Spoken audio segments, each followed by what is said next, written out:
All right. What's good? What's good? What's good? I have I have about 15 minutes of voice available for this chat today.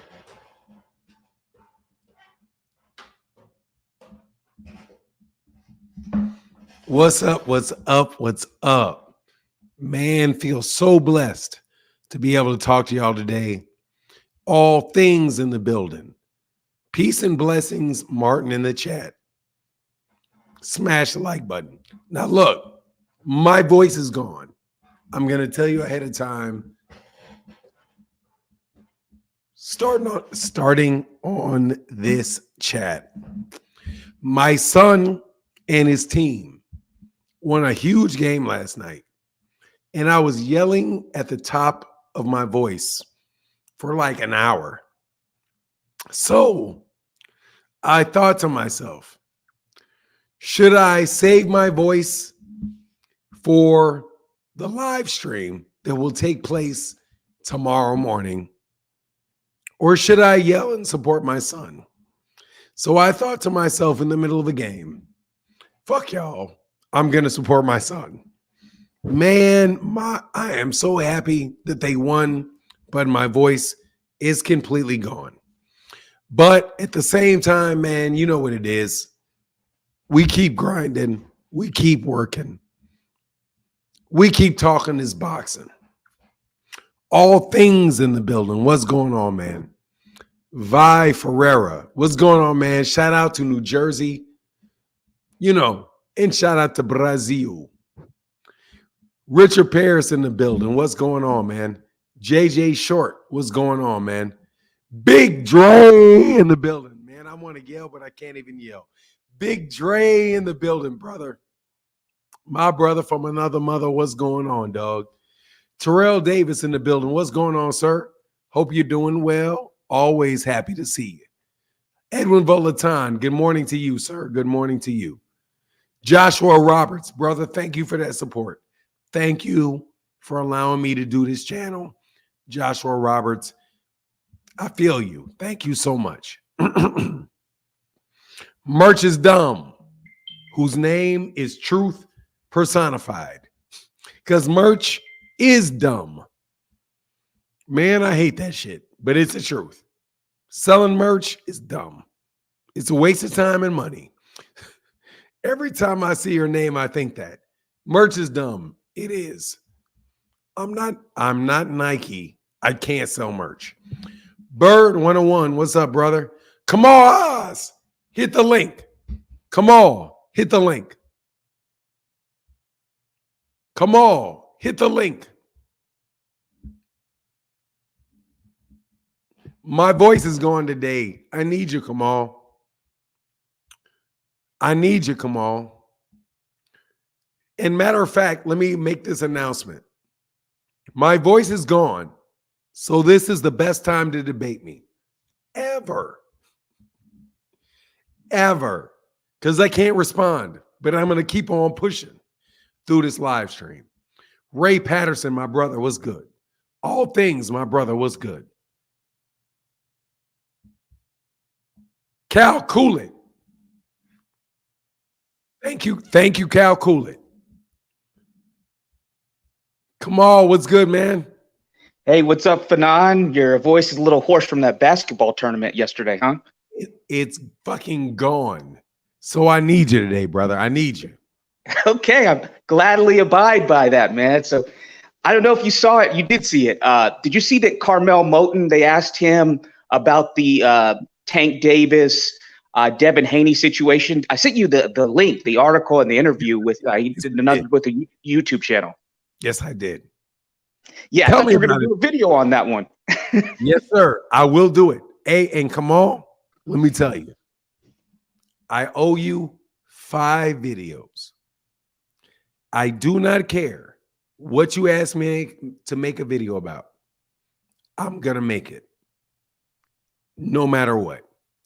If you ask me to make a video about Dimitri Bivol versus Ismail what's his name? Magvidov? Madrimov. I will make that shit, brother. I promise you, I will make that shit. You are my dude, 100 grand. So thank you, brother. I need for you to lead this live stream a little bit for me because my voice is shot. But you have such a great perspective on boxing, brother, that I want to encourage you to continue to. I miss you, brother, while you weren't on the channel. So what were you saying? Yeah, no, I had to work, man. My hours changed. When I was on the channel daily, it was because I wasn't working during the week or during the time at which you were giving your videos. Now I have a traditional, 8 to 5 or whatever, so can't do it as much. But just things coming to pass that you and I had predicted. I said that just because Terrence Crawford beat Errol Spence and corporate media have been using him as a billy club, using Terrence Crawford as a billy club against the PBC and against Al Heyman. I said just because he beats Errol Spence it's not going to make him this global superstar, this massive draw that his fight fans, his man fans were saying that he is. And what do we see that happened? We saw that Tim Tszyu fighting Keith Thurman, a guy that Terrence Crawford tried to son in Keith Thurman, said, "I'll never fight you. You ducked me, this and that." Well, what does Keith turn around and do? He fights the guy that Crawford and his team had been talking about fighting. So that just proves what we were saying. What did I say when there was this ridiculous talk of Canelo versus Crawford? I said that does nothing for Canelo. He's not going to take that fight. What happened?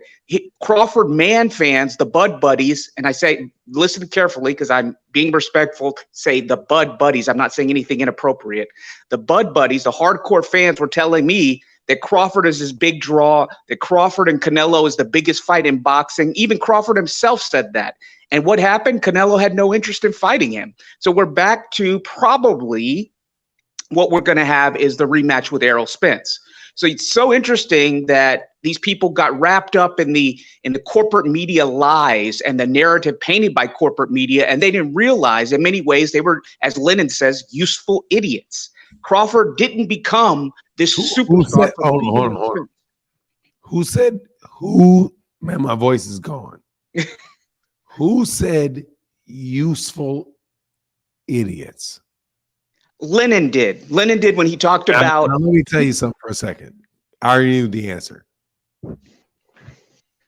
Kamal is one of the smartest dudes on all of YouTube. One of the most well-read people on YouTube.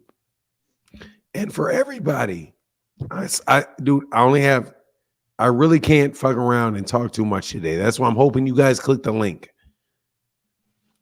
Kamal Oz is one of the most intelligent, most articulate, most well-read people that you are going to experience in life, let alone YouTube. And frequent flyer, you're my guy. No, I'm not okay. I can't speak. But nigga, fuck you. You're on timeout. Look, man. There's King. Go ahead.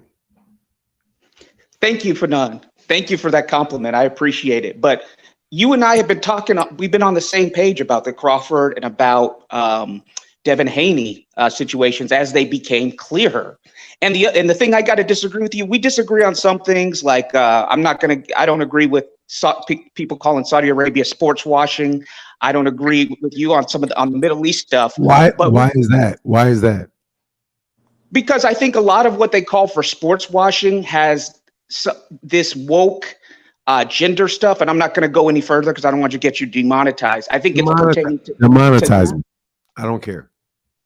No, I'm just saying. I think that it has to do with people dislike Saudi Arabia because of their strict religious laws, which is their laws. It's their kingdom. They're free to do whatever they want to do. And I don't agree with that term, sports washing. I think it's used by these kind of Western people with the rainbow flags that want to engage in cultural imperialism in Africa and the Middle East.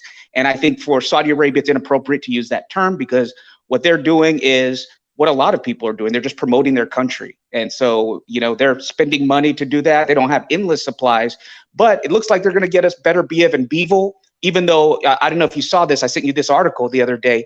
that corrupt cat Suleiman is saying that he may not sanction. He has to see if he's going to sanction the undisputed fight between Beterbiev and Bivol with the WBC, which is absolutely ridiculous. So I sent you an article about that. Maybe you could do a video on that, because there's absolutely no reason to continue punishing Dmitry Bivol there. But everything, and I disagree with you on Shakur Stevenson also. Why do I disagree with you on Shakur Stevenson? Number one, his last fight was a stinker. You're not going to go off of that performance and then get a Tank Davis fight. Number two, his promotional / managerial relationship is complicated. I mean, Al Heyman and his manager, Jay Prince, like both men, they don't have a business relationship. So the guy has crazy demands. He also didn't comport himself. If you go back to the Errol Spence, Terrence Crawford buildup, you go back to him complaining about not being on Showtime's video, or the imaging that they use being cropped out. So he's not made a lot of friends with the PBC. And it's just like a business. Okay, so sometimes businesses will collaborate when it makes sense for them to do so. Shakur, it doesn't make sense for the PBC to make business with Shakur and give him fights when he's not getting a Raymond Muratalla. He's not getting a George Kambosos. He's not getting a Lomachenko. He's not getting 135 has tons of options for him, and for him to really grow his brand. And so the PBC is not in the business of doing charity for other people, despite what the corporate media wants. They're not in business to do that. And you're not going to go off that performance, that stinker that you put up against De Los Santos, and go into Gervonta Tank Davis fight. You're not going to not get fights within your own brand because your promoter's not making those big fights that could make you a bigger brand, and then ask or demand and get PBC to bail you out. I mean, the guy's been delusional. He said that him and Tank would do 4.5 million pay-per-view buys, which is ridiculous. He said that, and he has crazy wage demands. That Tank Davis fight only will happen if he moves under Al Heyman in the PBC. It makes no sense for the PBC to make that fight with him, given the way he comported himself also with Frank Martin, the way he said some, basically turned out to be lies. But we know how the Frank Martin deal played out. Frank Martin was 100% right in what he did. It makes no sense right now or in the near future for the PBC to work with Shakur Stevenson and bail out Bob Arum, who's not giving him those fights that he deserves under his own umbrella. So that's what I disagree with you about. Keep going. I can't speak, and I think you're 100% right. So Tim Stout, Echo, however you guys want to do it, just enjoy the conversation. Oh, yeah. Kamal, you can take it however you want to take it, Kamal. What's up, brother? Hey, guys. Hey. You okay? Everybody? Oh yeah, can't complain.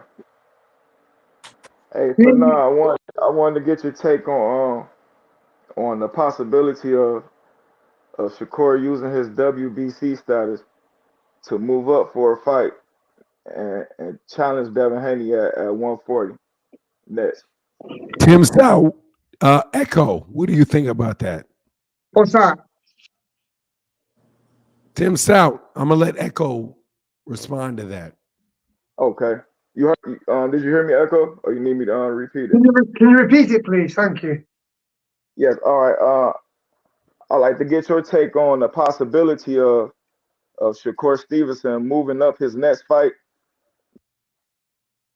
with the WBC and Sandor Martin, he's now signed with Top Rank, so he could possibly take Step Aside again, and Shakur Stevenson and Devin Haney can fight next at 140. Tank did it. Tank moved up one fight, went back to 135. In my opinion, I think Shakur can move up to 140 and fight Devin Haney next and go back to 135. What do I think about that? I don't think it's a good idea. I think he should stay at 35 and fight the people there. Because if you keep going up and down, people will start, doing different things. It's like if Tank fights Frank Martin, that will be a great fight. It will. And also that it's how can I put it? It's high risk and high reward as well for Tank, because it's not an easy fight. It won't be such an easy fight for him. As for Shakur, I think he should fight. He should stay in 35. My personal opinion. And I think I think it would be a good idea for him to fight Tank. It'll just be for one fight though. You know, Tank did it. You know, he went up experience. He didn't like it, but you know he did it. He went up there, took a belt, didn't like it, went right back to 135, and didn't go back since. And Yeah, Devin and Shakur have fought multiple times. You know, so it's not like Shakur going to 140, fighting a opponent he unfamiliar with. You know, he can beat Devin at any weight. You ask me. I think that'll be I think that'll be his best move. That's a good move for Devin and Shakur. or to have a fight together, you mean? Yes, sir. At 140 for the WBC belt. Okay. I mean, that's your opinion. I mean, I don't agree with that, but The world champion. You know, so yeah, that's a big fight. I mean, I think the best fight for Haney would be Theo. That would be a really good fight. That would be a real test for him. Yeah, I agree. I love to see that one. You know, I mean, that would be a really good. That would be a really good test. Yeah, as far as Haney coming back down to lightweight, I mean, he's not going to do that. He's drained. He's completely drained at lightweight. I mean, if you're a boxer and you're walking around, I mean, he goes in on the scales. He's probably got about 6% body fat. He's drained all the water out of his body. He's not in the best shape to fight at that weight. That's why he's gone up to 140. 1 second. And also, when people hydrate back, they're putting carbohydrates into the system, increasing the glycogen in the muscles, gives them more energy. He simply won't have that at lightweight.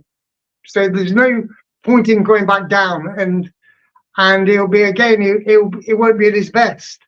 And I'm sure Gervonta wouldn't be at his best at 140. He's probably better suited to 135. He could probably get to 130 to struggle, but he'd be the same. He'd be doing the same as Haney's been doing when he's been at 35, because of the fact. I mean, when people talk about putting 15 pounds on, 20 pounds on, that's quite normal for boxers. 15 pounds is nothing. At the moment now, I'm walking around about 10% body fat, and I know I could get down to probably maybe, I don't know, 7%, but it would be really difficult to get down to that weight and go low. But one meal can put on 10 pounds. One meal with the wrong foods or too much carbohydrate. Every time you have carbohydrate, you bind with the water, and salt binds with it as well. So it's very easy to go up and to put 20 pounds on is nothing. And to lose 20 pounds, you can lose 12 pounds in one session, but it's water. It ain't fat. Trust me, it's not fat. And if you're losing muscle as well, that's even worse, because muscle is partly water. It's over 75% water. I know this. I know about nutrition. I know about weight training, because I was fighting. I know what it's like to even lose 3 pounds that you shouldn't.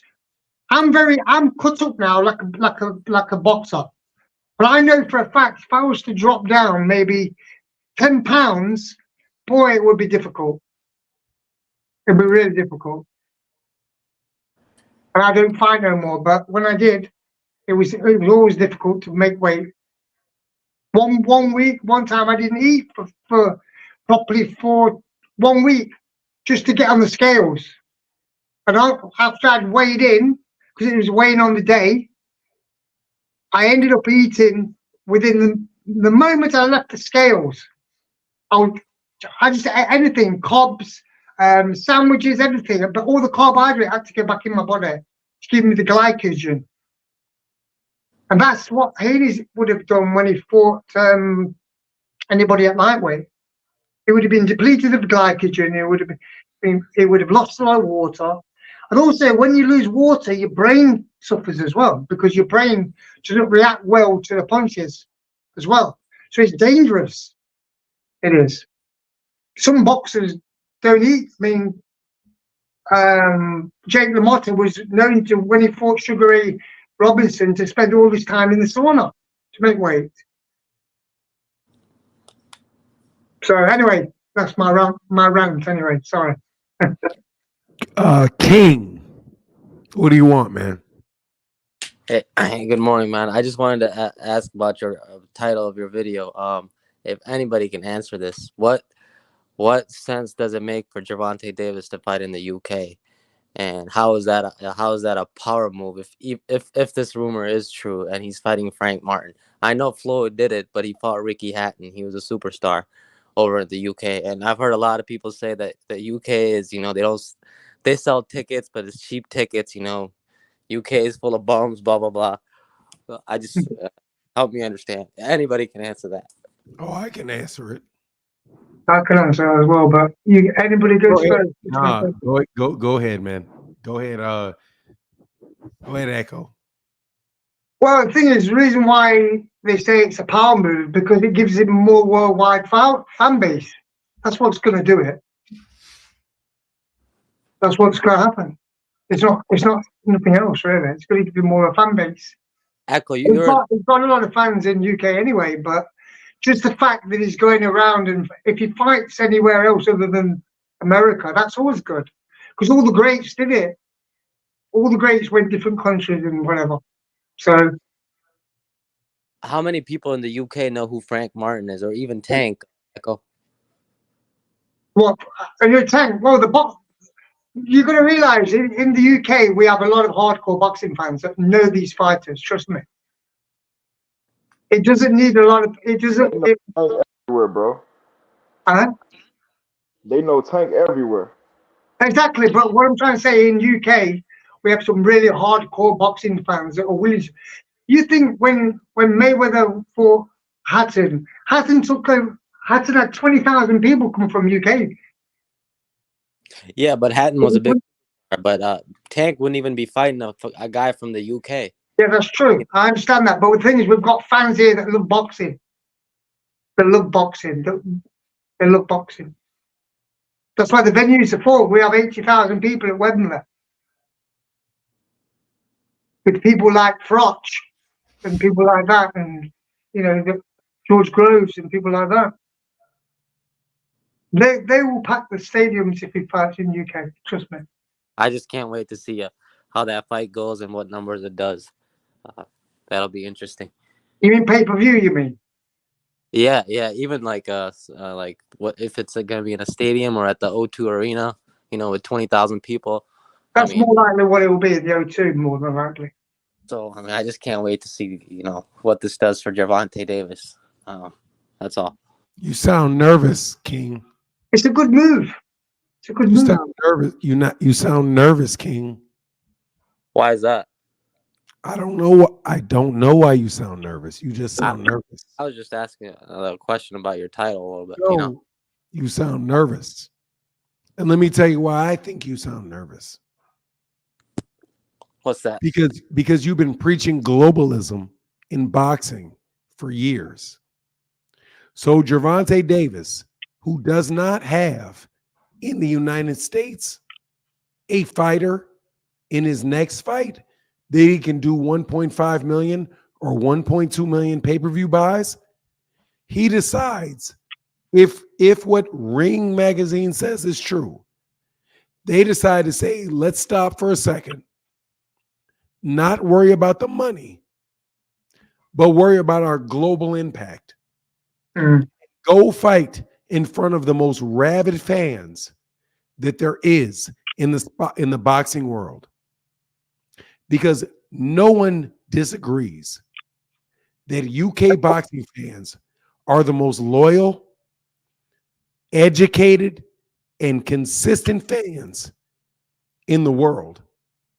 And I'm not saying that I know he's fighting Frank Martin, but if he is able to fight Frank Martin in the UK and sell out the O2 Arena, he is the biggest global star in a very long time. Because if you know anything about the UK boxing fans, or the promoters rather, they always put the foreign fighter in against a UK fighter. If he is able to sell out the O2 Arena with a fellow American boxing fan, he will do something that has never been done in the history of boxing, which is go to the original foundation of boxing, which is the UK, because boxing is a UK sport. Basketball is an American sport. Baseball is an American sport, isn't it? Yeah. Football with the oblong ball, not the ball on the ground, is an American sport. Boxing is a UK sport founded in the UK, established in the UK. If Gervonta Davis can sell out a UK stadium with an American fighter, he would have done something that no other American fighter has ever done before. That's why I think you're scared. Because you have been preaching the UK for years. All of a sudden, Gervonta Davis going to the UK means nothing. Even though you praised Anthony Joshua for selling out the O2 Arena. Even though you praised Tyson Fury for selling out the O2 Arena. I don't think he fought at the O2. He did. I'm sorry. Let me make sure I'm not incorrect. Don't jump off, King. Don't argue. Let me finish because my voice is almost gone. It sounds like you are going to backtrack off what you've been saying. And I'm sorry, Echo, has Tyson Fury fought at the O2 Arena? I think he has, yeah. I think he might have. Yeah, Big Dre, look, man, my voice will loosen up. I just want to hear other people talk today because I think this is a very interesting conversation. Yeah, definitely. I mean, Wilder's fought in the UK.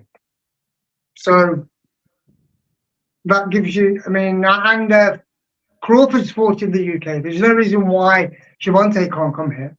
Gervonta did. He fought Liam Smith already. Yeah, I know. Again, though. Errol Spence has two, but this is a new one because it'll be two American fighters. So I just can't wait to see the results on this. Yeah, shut up. What's up, Southpaw TV in the building? What's up, brother? Hey, hold on. Can I just interject on that one? On King's last point, it won't be the first time because didn't Michaela Mayer fight? What's that girl from Detroit? Didn't they fight in the UK? The two females on that all-female card. Michaela Mayer and who's the girl who got tested positive recently? Gardner. Yeah. Alicia. But that was the co-main event. The main event was Clarissa. Man, shut up, King. What's up, Southpaw? What up, man? Hey, can you hear me? Yes, sir. Yo, man, I just tried to tap in, man, because you invited me. You know what I mean? I wouldn't come in without an invite. Anytime, brother, anytime. Yeah, it sounds like you've been screaming. Usually when I tap in, you always putting somebody in their place. You know what I mean? So I gotta say, you the king of the debate. I was just saying that Devin got his shoes took allegedly, and he got open hand smacked because based off his history, it doesn't take much other than an open hand slap, not a punch, but an open hand. You know, from Erickson the Hammer Lubin. A shout out to Erickson Lubin. What y'all think about Bill Haney talking about shooting somebody over a slap, man? He in That the is a great business. question. That's a great question. I think that if you're gonna shoot somebody, you're not gonna say you're gonna shoot somebody on the internet. You know what I mean? That is something you don't want to tell nobody. Bill Haney is known to do a whole lot of acting jobs. You know what I mean? I think it's very inappropriate. He wants to come off as a 75-year-old gangster. He's too old to be talking like that. He is the reason why his son does not sell. Because a press conference between Devin Haney and Ryan Garcia would not be a press conference between Devin and Ryan. It'll be a press conference between Ryan and Bill. Nobody wants to see that. You know what I mean? So that's my take on it. I agree. It takes over it takes over. It always takes over. He speaks on behalf of Devon many times, especially when Absolutely. he feels Devon cannot reply. For sure. Yeah, I think that video is gonna backfire on Bill Haney, man. He's saying that he was going if a situation like that was to happen, he'll shoot somebody over a slap. You know, you just got pushed by Bernard Hopkins and you didn't shoot him. You know, you didn't. So that's you contradicting yourself, man. But you shouldn't be violence from shooting. Period, bro. That wasn't cool at all, man. And your son coming in at 170 in the ring, he can fight Lubin at 154. You go get your get back that way. You ain't got to shoot my man's over a slap. You know that's not cool, man. That's some sucker shit to me, man. Excuse my language. It shows a whole lot of emotion, bro. Like at the end of the day, boxing is a sport. Once you start talking about guns, it is no longer sports, bro. You talking about some street stuff that you know you're not about. What are you talking about, Southpaw? Somebody said that they were going to shoot somebody? It goes too far, that's for sure. Yeah, like what Buddy up top said. He said, Bill Haney recently dropped it. I just dropped the video. I just dropped it like 5 minutes ago. Y'all go check it out. Put the link in the chat to your video, brother, so everybody can see it. But what was your video though? Bill Haney responds to Wally Moses. I believe he was on Mill City Boxing. He said that Devin got slapped at the Olympic Trial Center. Regardless of what it was, you know, he got open-handed, and that's just what Devin does. But Bill Haney said, he tried to say, yo, that's cap. If that did happen, somebody would have got smoked right then and there on the spot. Like Buddy said on the bottom, you're not supposed to be talking about street stuff like that. I'll put a link in it. It's my very last video. But I think Bill be extra. He the only one in boxing talking about shooting somebody when he lives in Henderson, Nevada, a place with a 0 crime rate. I don't get it, you know. But yeah, matter of fact, hold up. I'm gonna drop the link for that. Y'all go check that out, man. I appreciate you for now, bro. Hold up.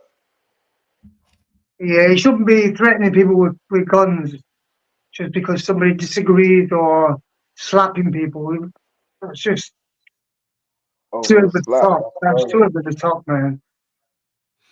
Hey, come on. Go ahead and moderate, man. What did you want to talk about? You there? Come on. Yeah, I'm here. I didn't hear about the shooting thing, but again, I think the problem with the Haneys is that it's a lot of smoke and mirrors. Same thing I said about Crawford. And again, it's not everybody in boxing is not ducking you. I mean, which is what they've basically been saying. It's something that they're doing, gaslighting, smoke and mirrors, like what Errol said about Crawford, or the money's not there. It's one of those three things because they've talked badly about everybody, and including they were exposed for not even talking to Subriel Matias, and they've spun it and lied and stuff like that. And in the end, I do got to disagree with Fanon on this other point too. I do think that Devin Haney fighting Sandor Martin is the best versus the best. I do, because I think that Sandor Martin schooled Teofimo Lopez and got robbed. He knocked him down once officially, but he got a second knockdown that wasn't credited. So that was Sandor Martin retired Mikey Garcia. He's an elite fighter. Now, the reason why the Haneys don't want to talk about that is because that's not going to be on pay-per-view, and it's not going to be the most how would we say it, aesthetically pleasing, fan-friendly kind of fight, because these are two outboxers. But I do rate Sandor Martin highly. And I think that the reason they're not talking about making that fight, they're talking about everybody else, AB, clout chasing, Ryan Garcia, all this other stuff, when they know that Sandor Martin has to be next, because the WBC said in order to make Regis Prograis and Devin Haney, that the winner had to agree to fight Sandor Martin because that was overdue. I do think that is the best fighting the best in that division. And I think that it's not something you can put on DAZN pay-per-view, or they could try to do it, but that would get like less than 5,000 buys, whatever Crawford did on BLK Black Planet with David Avocado. That's going to do horrible pay-per-view numbers. But I will say that I do think it is the best fighting the best in Sandor Martin, and I think it's going to go the distance. The problem with a lot of the problem with the Haneys is, again, they clout chase. There's inconsistent stories, and it's not. In boxing, you can be ducked by people, but it's not everybody's ducking you. It's not there's this big conspiracy to get me because, I'm this guy that all rival promoters are going in against. I first followed the Haneys whenever Devin had that Showtime exclusive deal where Showtime signed him to a network deal. And he had been calling out, what's his name? Who's Adrian Broner's fighter best friend who had the IBF title at 135. What was his name? Robert Easter. Robert Easter, yeah. So Devin had been calling out Robert Easter. I was like, okay, this guy's cool, man. He's talking. He's calling out big fighters. And then I saw him get signed to DAZN by Eddie Hearn, and he was very well paid. And that was when DAZN was just throwing money at people, and they were just, throwing the bank, giving Canelo ridiculous money for fighters that, really he shouldn't have been fighting, and not turning down any fights like HBO did. But that money ended. That money ended. And so this idea that Devin Haney is just some kind of victim, he's been very well paid, well compensated relative to his popularity. And I don't hate him for that. I love that, because you're in life, you're not what you are worth, what I say you're worth. You're what you can negotiate. And the Haneys are great negotiators. And I appreciate Bill for promoting his son. But when you when you criticize Tank Davis for fighting Rolly Romero, Ryan Garcia, you criticize him for fighting Pitbull Cruz, but then you want to fight those guys after he knocks them out and they're now legitimate competition, that's BS. When you tell me that when Tank fighting Yuriorkis Gamboa is a cherry pick, that you as a young Devin Haney in the Olympics, you saw him, you took photos with Yuriorkis Gamboa, he's an old man, and then the very next fight after Tank beats him, you sign up to fight Yuriorkis Gamboa, and you say to the media, you say to everybody who can listen, I'm going to outperform Tank. I'm going to get Yuriorkis Gamboa out of there before Tank. And then you put up a stinker against a very defensive fight against Yuriorkis Gamboa. And then when people say, hey, what about your claims and your promises of doing better than Tank? He switches, and Devin says, boxing is hit and don't get hit. Well, that's not what you said. That's not the narrative that you painted. So again, a lot of what we see with Kamal. Yeah. Let me do two things. One is I want to get King's response to what Kamal said. But before King responds directly to all of that, because we're going to test King's ability to actually talk to Kamal Oz and not fake like he's a boxing fan. But before I say that, Kamal, you're not disagreeing with me. I know Sandor Martin is a good fighter. And on top of that, King left as soon as I tried to get him to talk to Kamal. Just so everybody knows. I knew as soon as I said that King would jump off that chat because he's not real. But Kamal, I want to be clear. I know Sandor Martin is a very good fighter. I'm speaking tongue-in-cheek because when boxers say about Gervonta Davis that he doesn't fight the best, none of them are the best. The only way to be the best is to be the guy that you want to see them fight. There's no reason in the world to believe that Frank Martin is not one of the best lightweights in the world. There's no reason to believe that Raymond Moratala is not a worthy opponent to Gervonta Davis, or Rayo Valenzuela, or even Michelle Rivera. When I said that Sandor Martin is not one of the best, I was speaking as if I was one of these Devin Haney fans who claim that nobody is the best except for Devin. But magically, when Teofimo Lopez fights George Kambosos, Teofimo Lopez is a nobody. I mean, George Kambosos is a nobody. He's trash. He's a fighter out of the UK. I mean, out of Australia, who is not good at all. But magically, only after Devin beats him, does he become the #1 lightweight in the world. So please, sometimes I'm being sarcastic. Sometimes I'm being facetious when I say some things.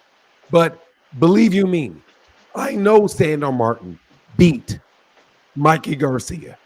And Sandor Martin knocked down Teofimo Lopez, and some people thought he beat him. And the reason, and I said this in a video, I don't know if you caught it or not, Kamal, but I said the reason that the Top Rank signed Sandor Martin was just in case Sandor Martin beat Devin Haney. Then Top Rank would have that WBC world lightweight title, and Terrence and Devin Haney will never see a rematch, and he will never see another opportunity to get it again. But I know that Sandor Martin is a good fight for Devin Haney. But what I mean is, if you're going to ridicule a fight between Gervonta Davis and Frank Martin, but you're okay with a fight between Devin Haney and Sandor Martin, you're just talking out the side of your neck. But I understand fully well this Sandor Martin is a slick. Matter of fact, I'd be very interested in knowing Echo's opinion, because I think of everybody that actually Southpaw and I don't know what Tim Stout's boxing experience is, but I know for sure that Southpaw's in the ring, and I know for sure that Echo's in the ring. What do you think of Sandor Martin as a fighter? What do I think? Go ahead. I think Sandor Martin's got some good footwork. He's got decent lateral movement, but he's a bit too defensive sometimes. But as it's like we were talking about earlier, I believe all fighters should be judged the same by the same standards.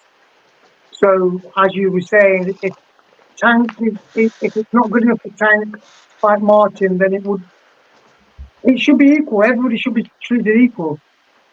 And I thought he gave a bit of a boxing lesson to Theo, because Theo made a lot of mistakes.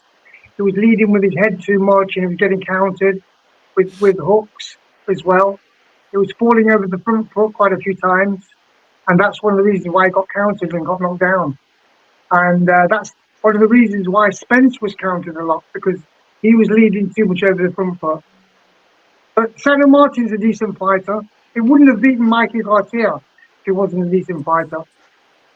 It's going to be difficult to beat, in that respect. So it probably will go to the distance, though, for sure. Yeah, most definitely. Sandor Martin fought great off the back foot versus Theo. Theo went into that fight thinking he could just run him over, because Sandor Martin's a slim guy. He was getting checked. He was getting check right hooked all night. That's the fight that had Theo saying, "Do I still got it?" So if a man makes you question yourself like that, he is somebody. Is he a big name? No. And like Fanan said, it's not the most interesting fight, but the reason that Devin does not want to take that fight, the reason that Devin will never try to go undisputed at 140 is because there's not a George Kambosos at 140 that has all the belts. You got Subrio Matias, Rolly, Theo, you know what I'm saying? Like, there's not that one weak link like George Kambosos to take all the belts. Go ahead. Real Southpaw. Look, every once in a while, because my voice is shot, I'm going to put a super chat or cash app on the screen, but keep talking. I'm going to bring you right back. Southpaw, you're right, because sometimes the champion is not the person that you have to beat to be the champion. Sometimes you can't beat them before to get to be a champ. And this is the problem as far as in boxing. It could be the fourth guy you can't beat that stops from becoming champion. So this is one of the reasons why people avoid each other. No, for sure, for sure. I agree with you 100%, bro. But Devin versus Sandor, Devin said he now wants to make the big fights because he can't see himself going undisputed at 140. Subriel Matias, say what you want. He killed somebody in the ring. I don't mean to sound harsh about it, but he took a man's life. Anybody with that type of reputation, nobody is gonna run to. Bill Haney talking about he asked for 4 million. There's no proof of that. Bill Haney just be saying stuff. You know what I mean? I don't believe a word that comes out of his mouth. But yeah, I just think that Devin fighting Sandor Martin is one of those high risk, low rewards. Devin wants big fights. Rolly, Ryan, good for him.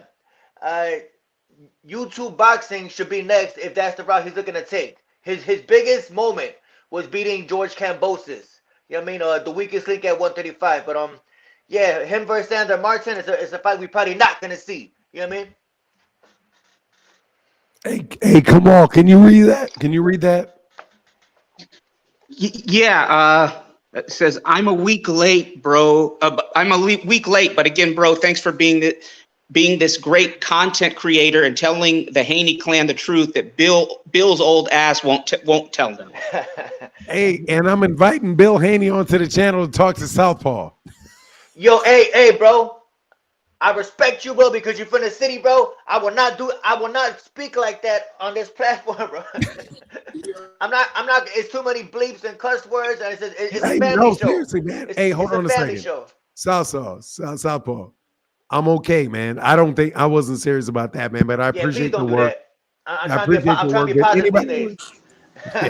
Man. Hey yo, Fanan. Yes, sir. I'm gonna be at that DMV on LaSalle downtown because that's the only one you can walk in. The other ones you gotta set up an appointment nowadays because the COVID thing messed up everything. So I'll be over there Monday. But yeah, bro. Thank you for letting me join the show, bro. I'm gonna get to the gym. Something Bill Haney does not do. But respect always, brother. You know what I'm saying? Yes, sir, man. Thank you for coming on. All right. Thank you so much. All right, brother. Get back, man. All right. Rollo, go ahead, Gabe. What's up, Rollo? Man, I got to protect the Hanos clan, man. Y'all doing a lot of woofing on here about the Haney. I guess y'all ain't see the interview with Panda about Bill asked him how much did he want after all the $4 million talk and Peter Kahn talk. He talked directly to that man and asked him, and they haven't got back to him yet. Do we know that though? Do we see that interview though, where Panda talked about how him and Bill and them talked, and they kept hanging up on Bill? He asked him how much he wanted. Panda and them ain't never made over 400,000. He said they worth $1 million, but they won't even call him back. Are we skipping over that with the Matias thing? And then talk about Devin getting slapped. What does that got to do with boxing?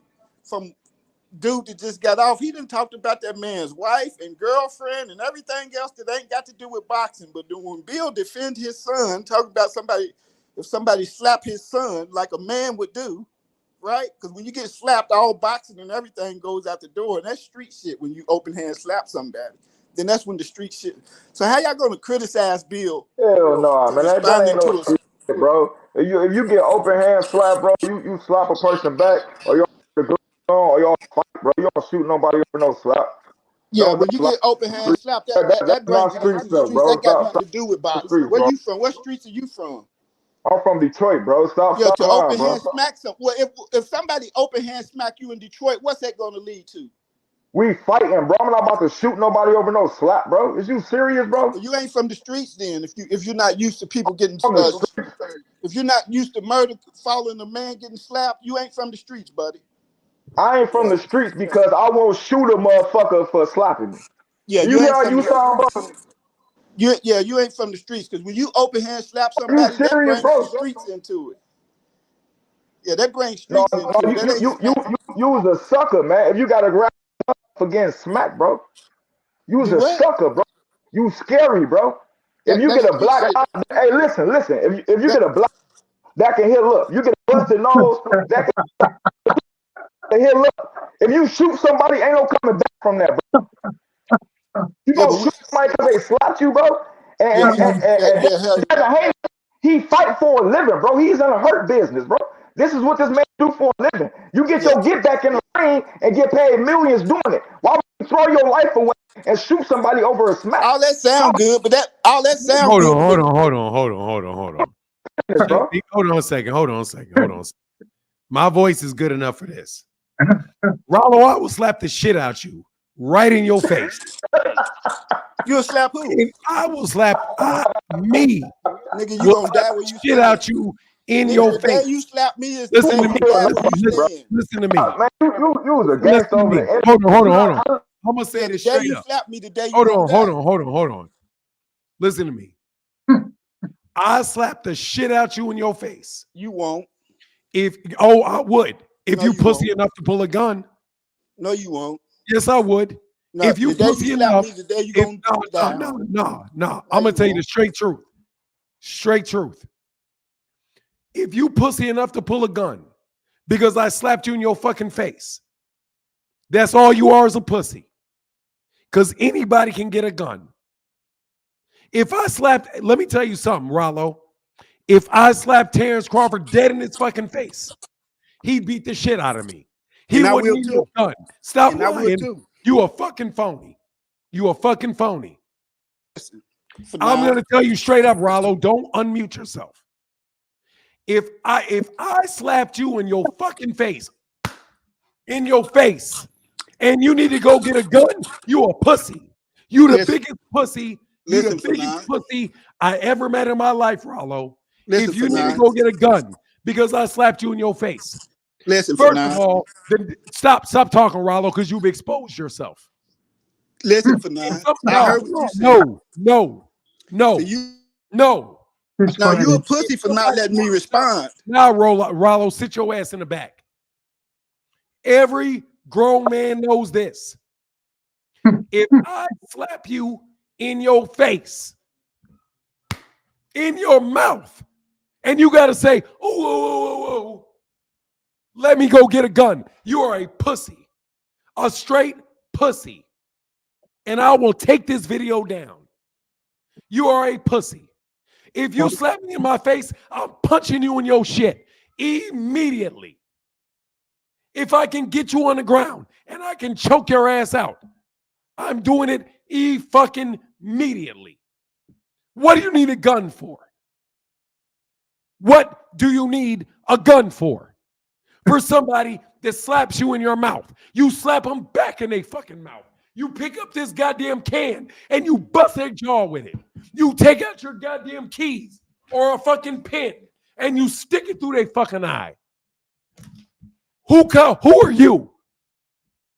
Have you ever been in a real fight in your goddamn life? You slap me in my face, I'm fucking you up with my hands. I don't even have time to go get a gun. You scared ass dude. Only person going to get a gun is a fucking woman. That's it. What do you mean, Rollo? You telling me for real, and I'll take this shit down. Man, listen. I So respected can I you until respond? nah, bro. I respected you until you said that.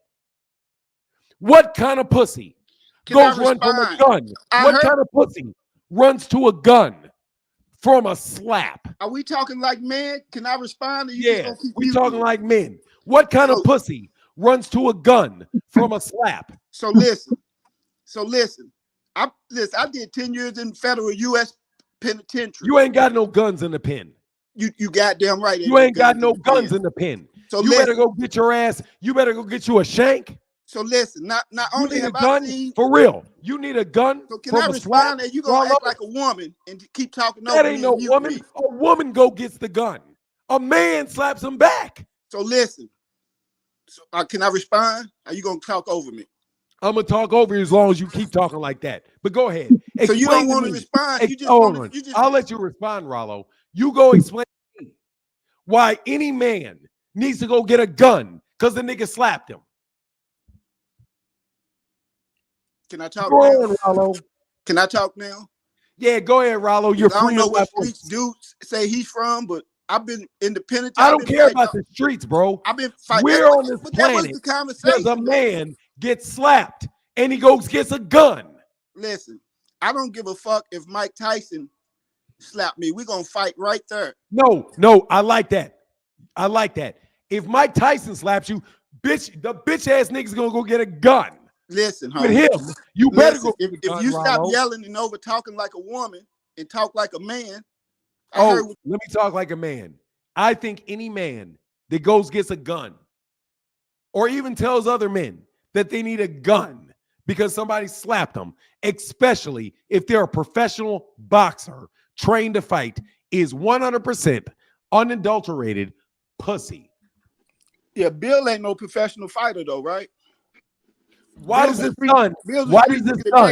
Why would his son need his daddy to protect him? What do you mean? Why would his son need a dad? Why would you protect his daddy? Would you watch somebody slap your son at that basketball game? His son can whoop hand to hand anybody on this platform. If somebody slapped your son, what would you do for now? I would tell my son to slap his ass back. Right, me and my son gonna fuck him up in there. You're gonna tell your son who you're training to box. If another boxer slaps him, shoot him. Me and my son gonna fuck him up in there. Man, that's some pussy shit, bro. Go ahead and keep talking. Me and my son gonna fuck him up in there. And listen, I don't give a fuck if you're gonna get a gun. You're gonna go get a gun to do it. Can I talk? Are you gonna keep interrupting me like a bitch? And I'm probably gonna interrupt you, brother, because I don't want anybody to hear that ignorance. Dude, we are boxing fans. Yourself, bro. You a real suck ass bitch ass nigga, bro. I ain't gonna hold you up. Look, I ain't called you all that tough shit. Go ahead, Rollo. I don't do all that tough shit on me. Go ahead, Rollo. You wouldn't say that to my face. I come from an age where we don't disrespect men. My wife, I say that to your face, bro. Now you most definitely wouldn't say that to my face and get away with it, nigga. You most definitely wouldn't say that to my. You talking about you from Detroit, nigga? You would never come to my face and call me a bitch ass nigga without dealing with the consequences, nigga. You crazy. Now, like I'm saying, you promoting shooting people over a slap, bro. I got no respect for you, bro. I don't even want to talk to you no more, bro. I wouldn't talk to you anyway, sucker ass nigga. Hey, dude, Rollo, you say the N word one more time, I gotta let you go. Slow it down. I called you a bitch. I said that's bitch shit. I didn't say nigga shit. I said that's bitch shit. I just heard you call frequent flyer a nigga. And I'm thinking to myself, you just called that man a nigga with 5 white boys sitting on your. Can I interject, Fanon? Please do. I think this has devolved into something that, I wasn't imagining when I joined the panel. I didn't know anything about the slap. The fact is, though, this is another problem with this panelist who you put in timeout. They open up a can of worms when they talk about and they make fun of, and I'm speaking of the Haneys, Gervonta Davis going to jail. They do his mugshots and stuff. Somebody's echoing in the back, but they do his mugshots on social media, make fun of Gervonta Davis for his out of the ring, whatever happens with him. And then they want to play victim when somebody does it to them. And so I just don't have an appetite for that. I mean, I don't believe in, talking about shooting people. And I think that's a horrible thing to do. And it's happened too much in our inner cities. I mean, and that's why we have a lot of problems talking about shooting people and stuff like that. And I personally, I've always said on this show, if Fanon can be a witness to it, I said that I admire the job that Bill Haney's done in raising his son and setting him up for success, and then in making sure that his son gets the best contracts. But I did say that I can separate that from the cap and the smoke and mirrors that takes place. And I don't know anything about this shooting stuff or slapping, but the Haneys have interjected themselves in other stuff. They have clout chased others, and they talked about others in corporate media. So why is Fanon talking about this? Because it's newsworthy.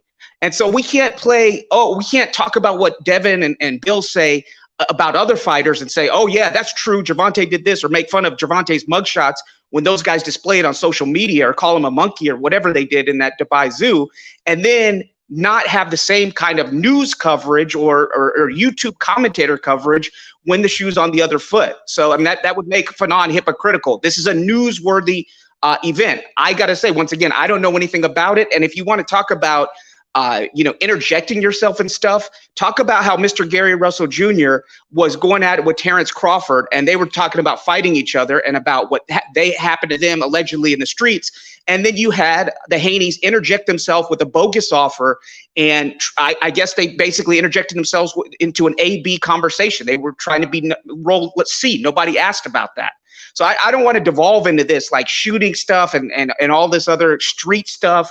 I don't believe that shooting somebody over a slap is justified. I don't even believe slapping somebody is justified. You look It's legal though. you look at the inner cities. You look at the inner cities.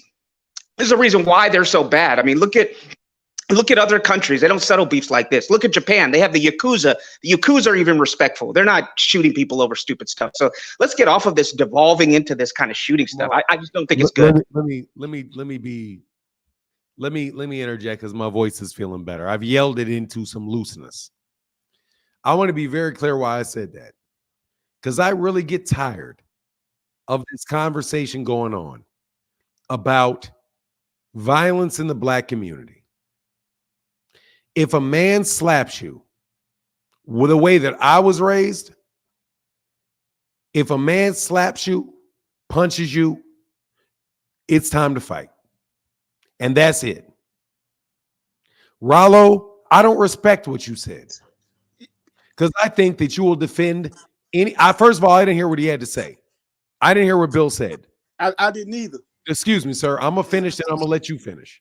So we can be nice and tidy, and then I'm going to read these super chats. But Devin Haney is a trained professional fighter.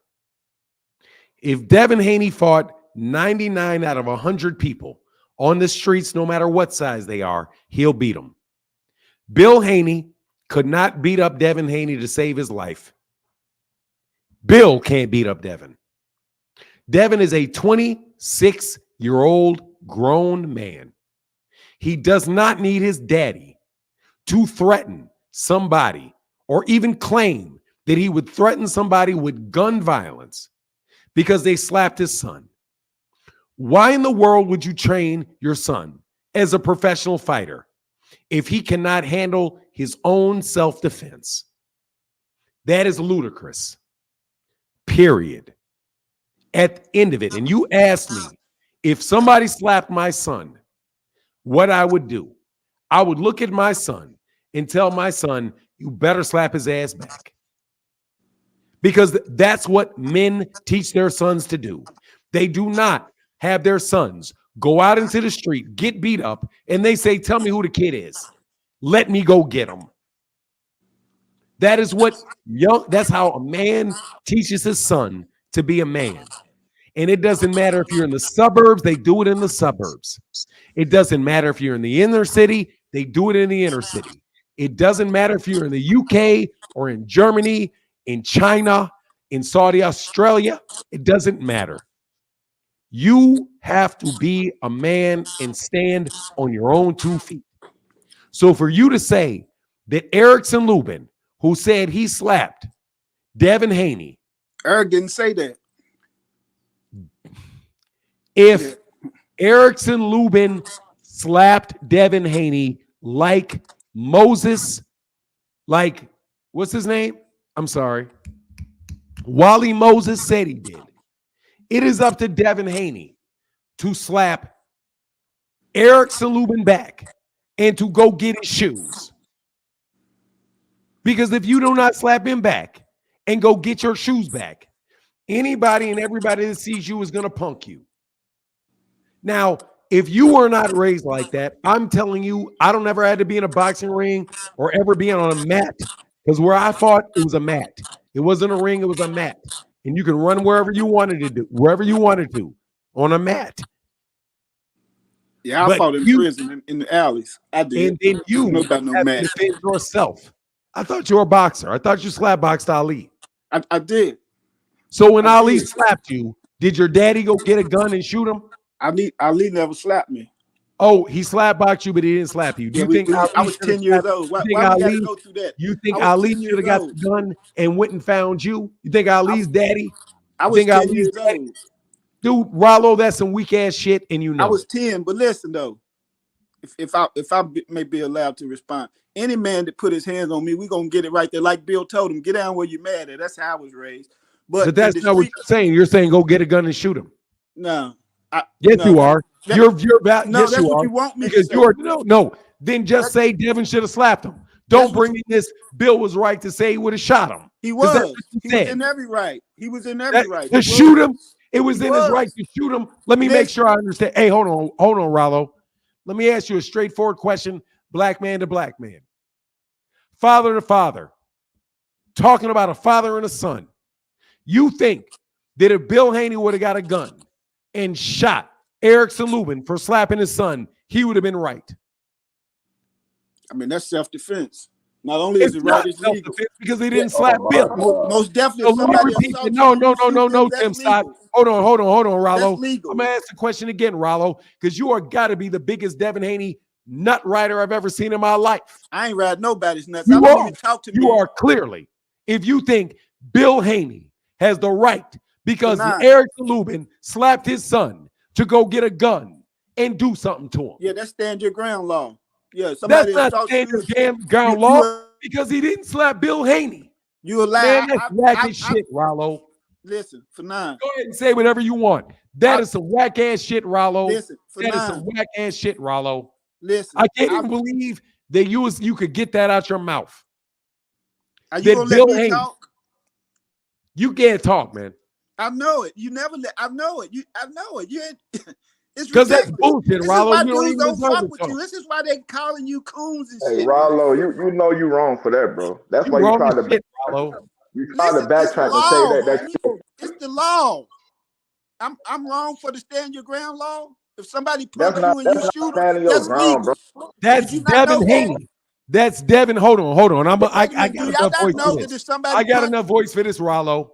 That's legal. Rollo, the stand your ground law means that Devin, who is the one that got slapped, not Bill. No, you can protect your wrong. No, you wrong. You wrong. No, I'm not wrong. Stand your ground. You're wrong. Which means Devin, you can protect your family and your property. Bro, you are terrible. You are so fucking. Oh my God. I am definitely taking this live stream down. Rollo, you're sitting there telling me that a daddy needs to go get a gun because somebody slapped his son. Man, a grown-ass man. Listen, Fanon. First of all, you won't even let me finish my thoughts. And that's what you do. You keep cutting man off. Instead, you talk like a bitch, homie. Cutting man off, you wouldn't do that because I would punch you in your mouth if we was in front of each other. Hey, and if you punch me in my mouth, I guess I shouldn't fight you. My daddy, you punk, should go get a gun and shoot you. No, we gonna fight.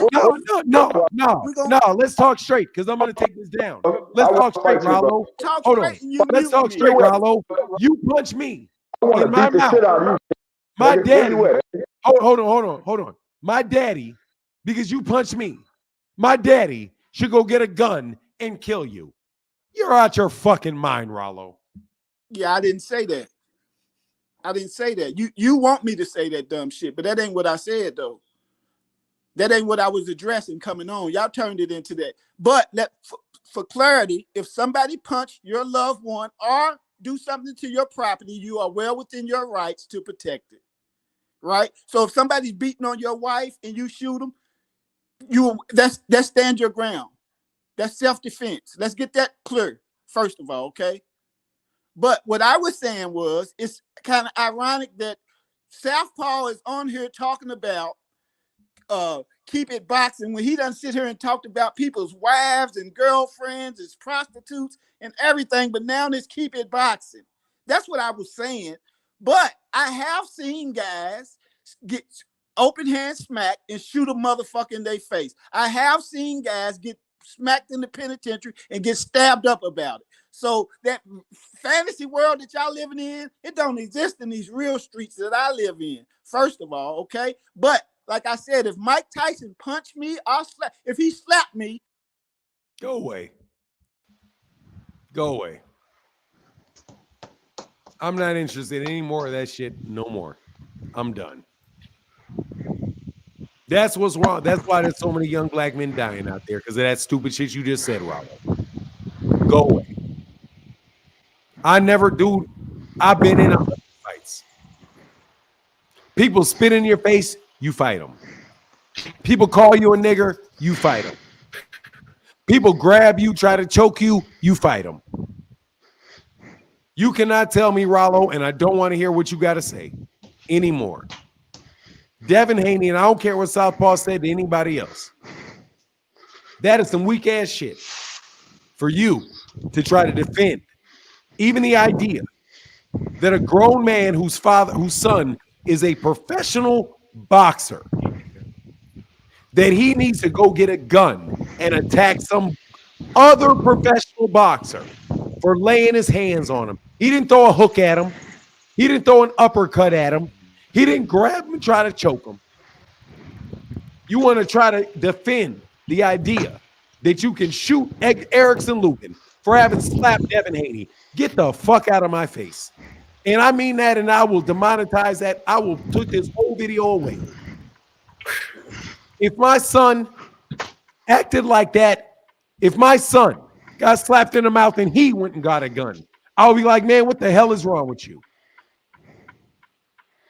If you can't fight a man and you cannot defend yourself against a man, you should have kept your mouth shut. You should have kept your mouth shut, and you ain't got no business being in there.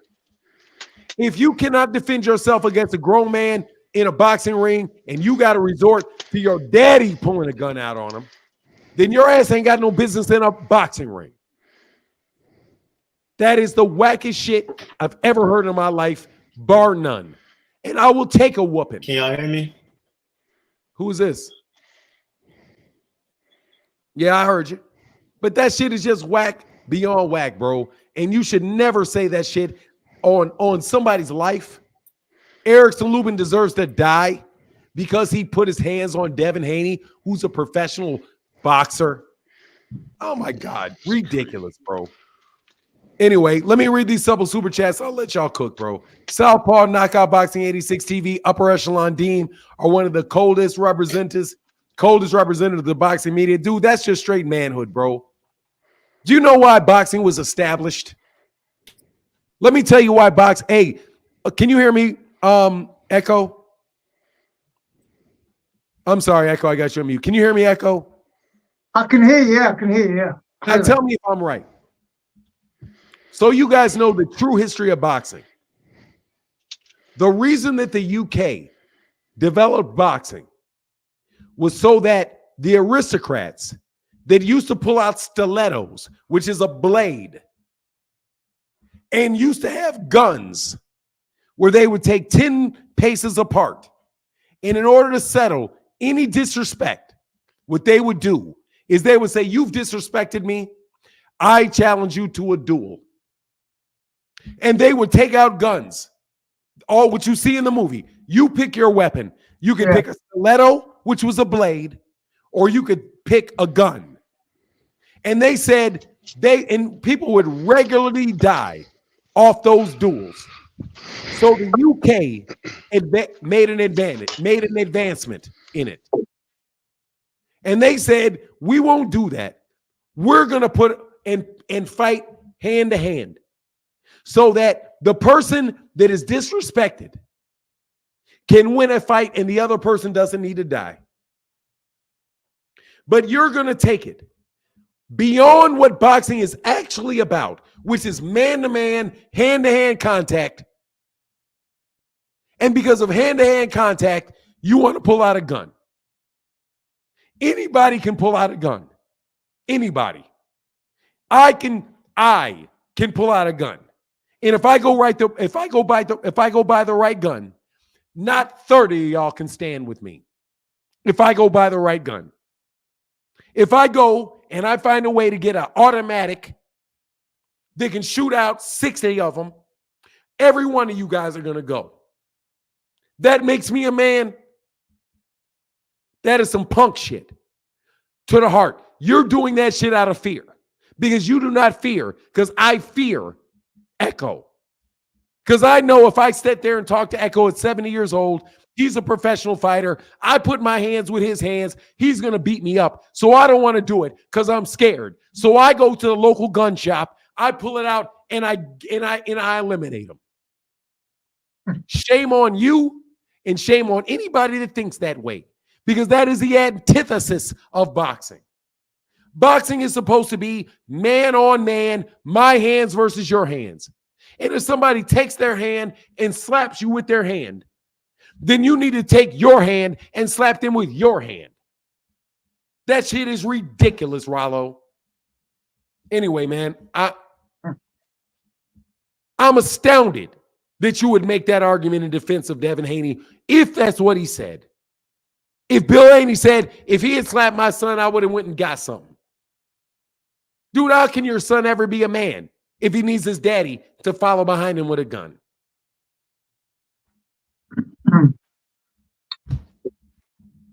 I'm done. Can I tap in? For sure. Good good afternoon, guys. Good afternoon, Fanon. That was a deep conversation. Whew, I'm gonna leave that alone. That was deep. Yeah, that was crazy. Yo, shout out to everybody in the room. What's up? Echo, salute Hey, Fanon. Claymore, how you doing, man? I'm doing good, brother. Salute, come on. The reason I called in here, right, was because I wanted to salute Kamal, right?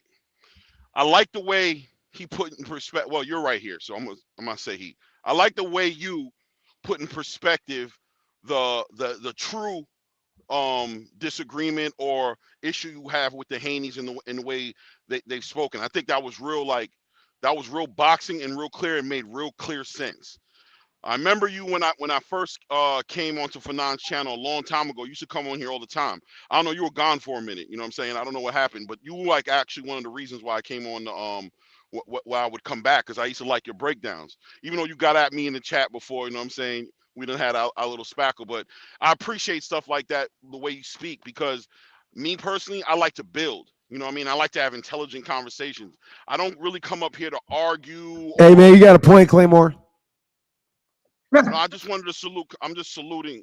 Thank you for the salute. You got a point, Claymore? Let's get to the point, Claymore. I mean, it's not no real point, man. I wanted to come and build and talk about boxing, man. I didn't come here to make a point. I just wanted to salute him right quick.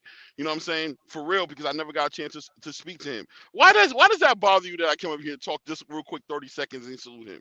I'm not trying to start. Because, bro, you're always leading to something. I'm not, but that's the thing, right? I'm not leading to nothing. Bro. You are. I swear I'm not leading to nothing. Are. Get to something, man. That's not fair to me. That's not fair to me, man. It is what it is. I'm really not leading to something. I really came up here because I saw him up here and I wanted to salute him. Why is that hard to believe? I'm never leading to anything. Even the last conversation we had, you baited me into that. I came up to talk about something else and you dragged me into some argument about something that I wasn't even trying to argue about. You know it. Come on, man. Stop, bro. Keep talking and we'll get to it. Boxing. Let's talk. Yeah, exactly. Let's get to How about we'll do that? Let's get to it, Claymore. No, that's it. Let's have a conversation. Let's build on boxing. I wanted to salute. Yeah, let's build on it. Get to your point. What would you like to talk about with boxing, Claymore? No, I want to be part of the panel. I want to talk about boxing. Y'all keep talking, and I'll tap in where I see I can. I just want to be part of the panel. Is that okay? I want to be part of the panel and just talk about boxing. I have no point. I didn't come up here to make no point. So can I hang out? Is that cool? I mean, you can hang out in the chat if you ain't got nothing to say. Brother, I might have something to say. Can I hang out here when the conversation comes up? I can tap in. I mean, like how about if you actually have something to say, you jump on? No, I mean, you I just could want do to that. be You're here, right. even though you don't have nothing to say. I want to hang out. I want to talk Claymore, boxing. man. Claymore, bro. What? How's that bothering you? Because it's not bothering me, Claymore. It's just not very honest. You have something you want to say. You have an appointment. Something got you here. It's the case with everybody. I commented on. Yeah, I did say I came up here to say that I understand the point of view on the Haneys as far as like when he described the fight with Gamboa and how he said one thing and then performed a different way, and how he has to be held accountable for saying those things, and that's where the disingenuousness. All right, thank you, brother. I appreciate that. So let me go to somebody that has something to say. Tim Stout. I cut you off like a million times, brother. What you got to say, Tim Stout? Yeah, I had got it out earlier. You had let Echo speak on it, but if you want to speak on it, yeah, just go ahead, man. Go ahead, brother. If somebody now, Claymore, if at any point in time you have something you actually want to say, yeah, I will. I promise. And I'll bring you up. Just show your face and wave your hand, and then I will bring you back up. Okay, all right, no problem. Okay. Yeah. All right, you don't want me to hang out. I got you. Claymore, bro. Claymore, come on. It's cool. Come on, Claymore, bro. What? Come on, Claymore. Come on, Claymore. Why don't you just leave me right there and let the conversations go on? Because I don't understand what benefit I get out of that. we're talking. If there's six people, We're five not people up talking. here. You don't have anything to say. You just want me so bad Yet, no, I to say want you something bad to to have a contest point. me. I I will. I do. have no point. I'm just came on the panel to talk boxing, and I saluted Kamal real quick.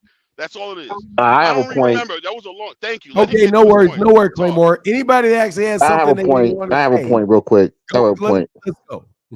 Huh? Go ahead. Man, you guys need to get Bill Haney's nuts. This is getting ridiculous. Bill Haney is not your dad.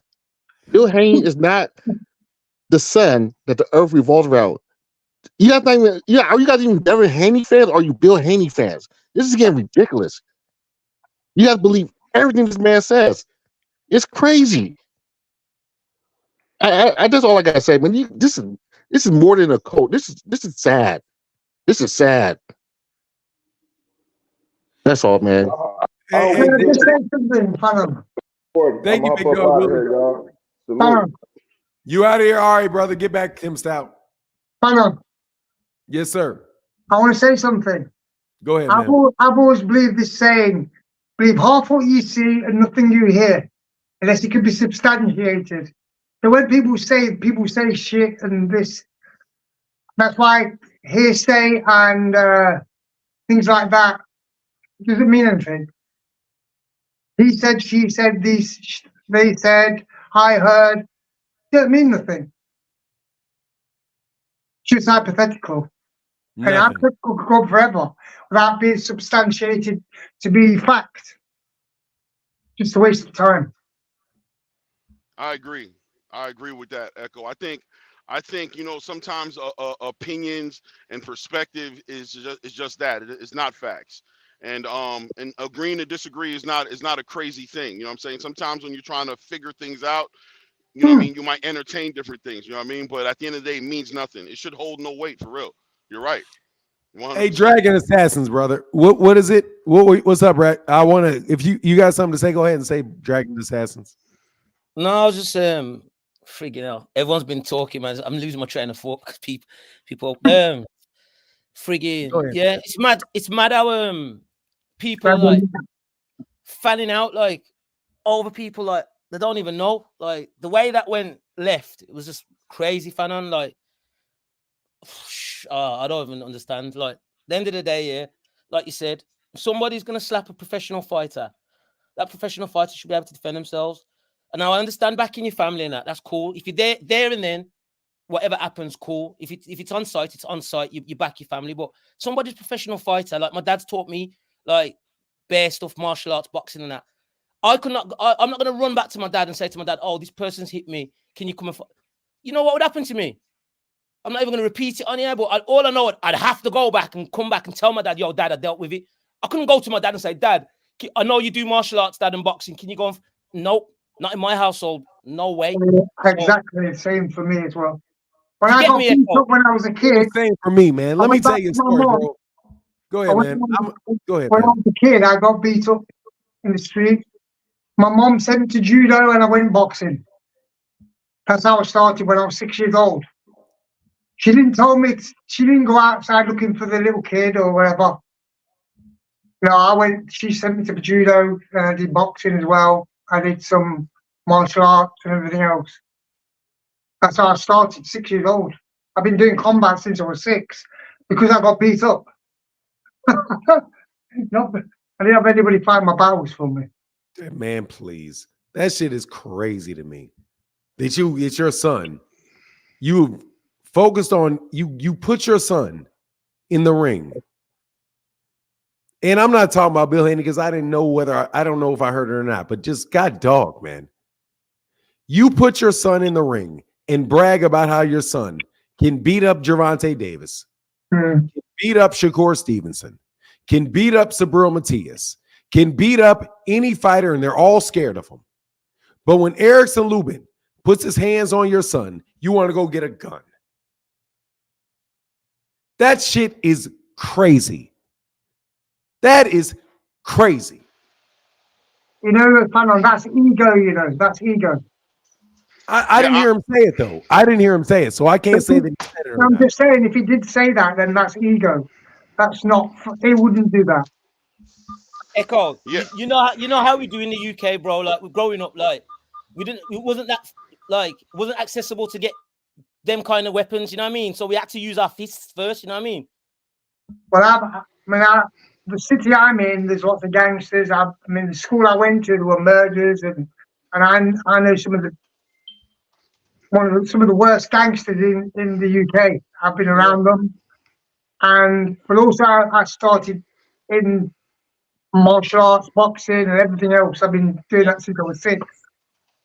And yeah, I know what you're saying. Yeah, it's not so easy it's not easily accessible to have guns, but people have them still in the UK. I mean, Yeah. that's for sure.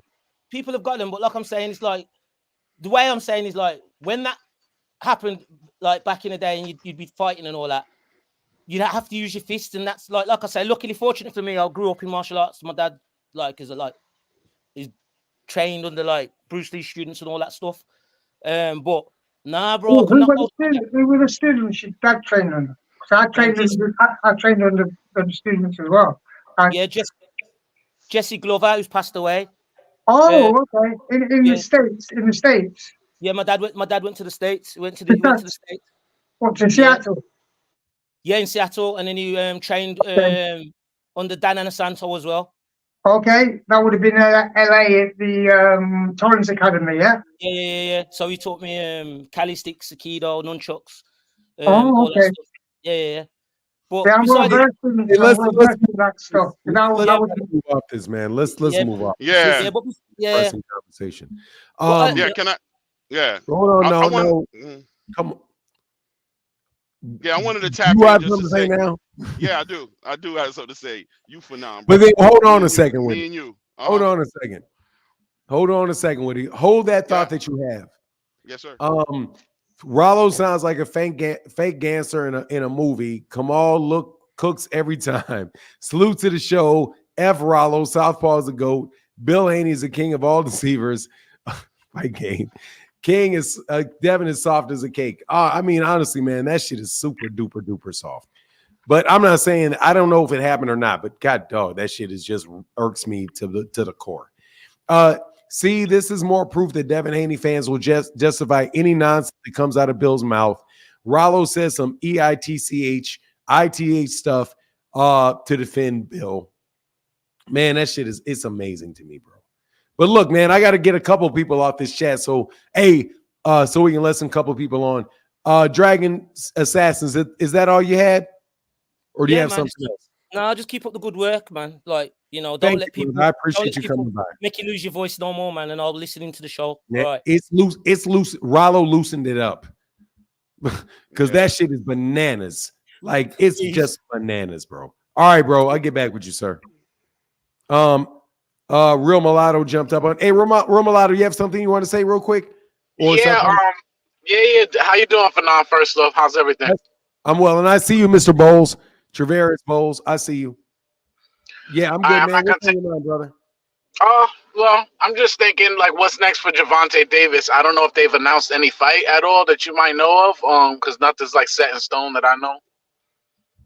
The Ring Magazine came out today and said that they are going to be fighting in the UK in the summer. That's what was said by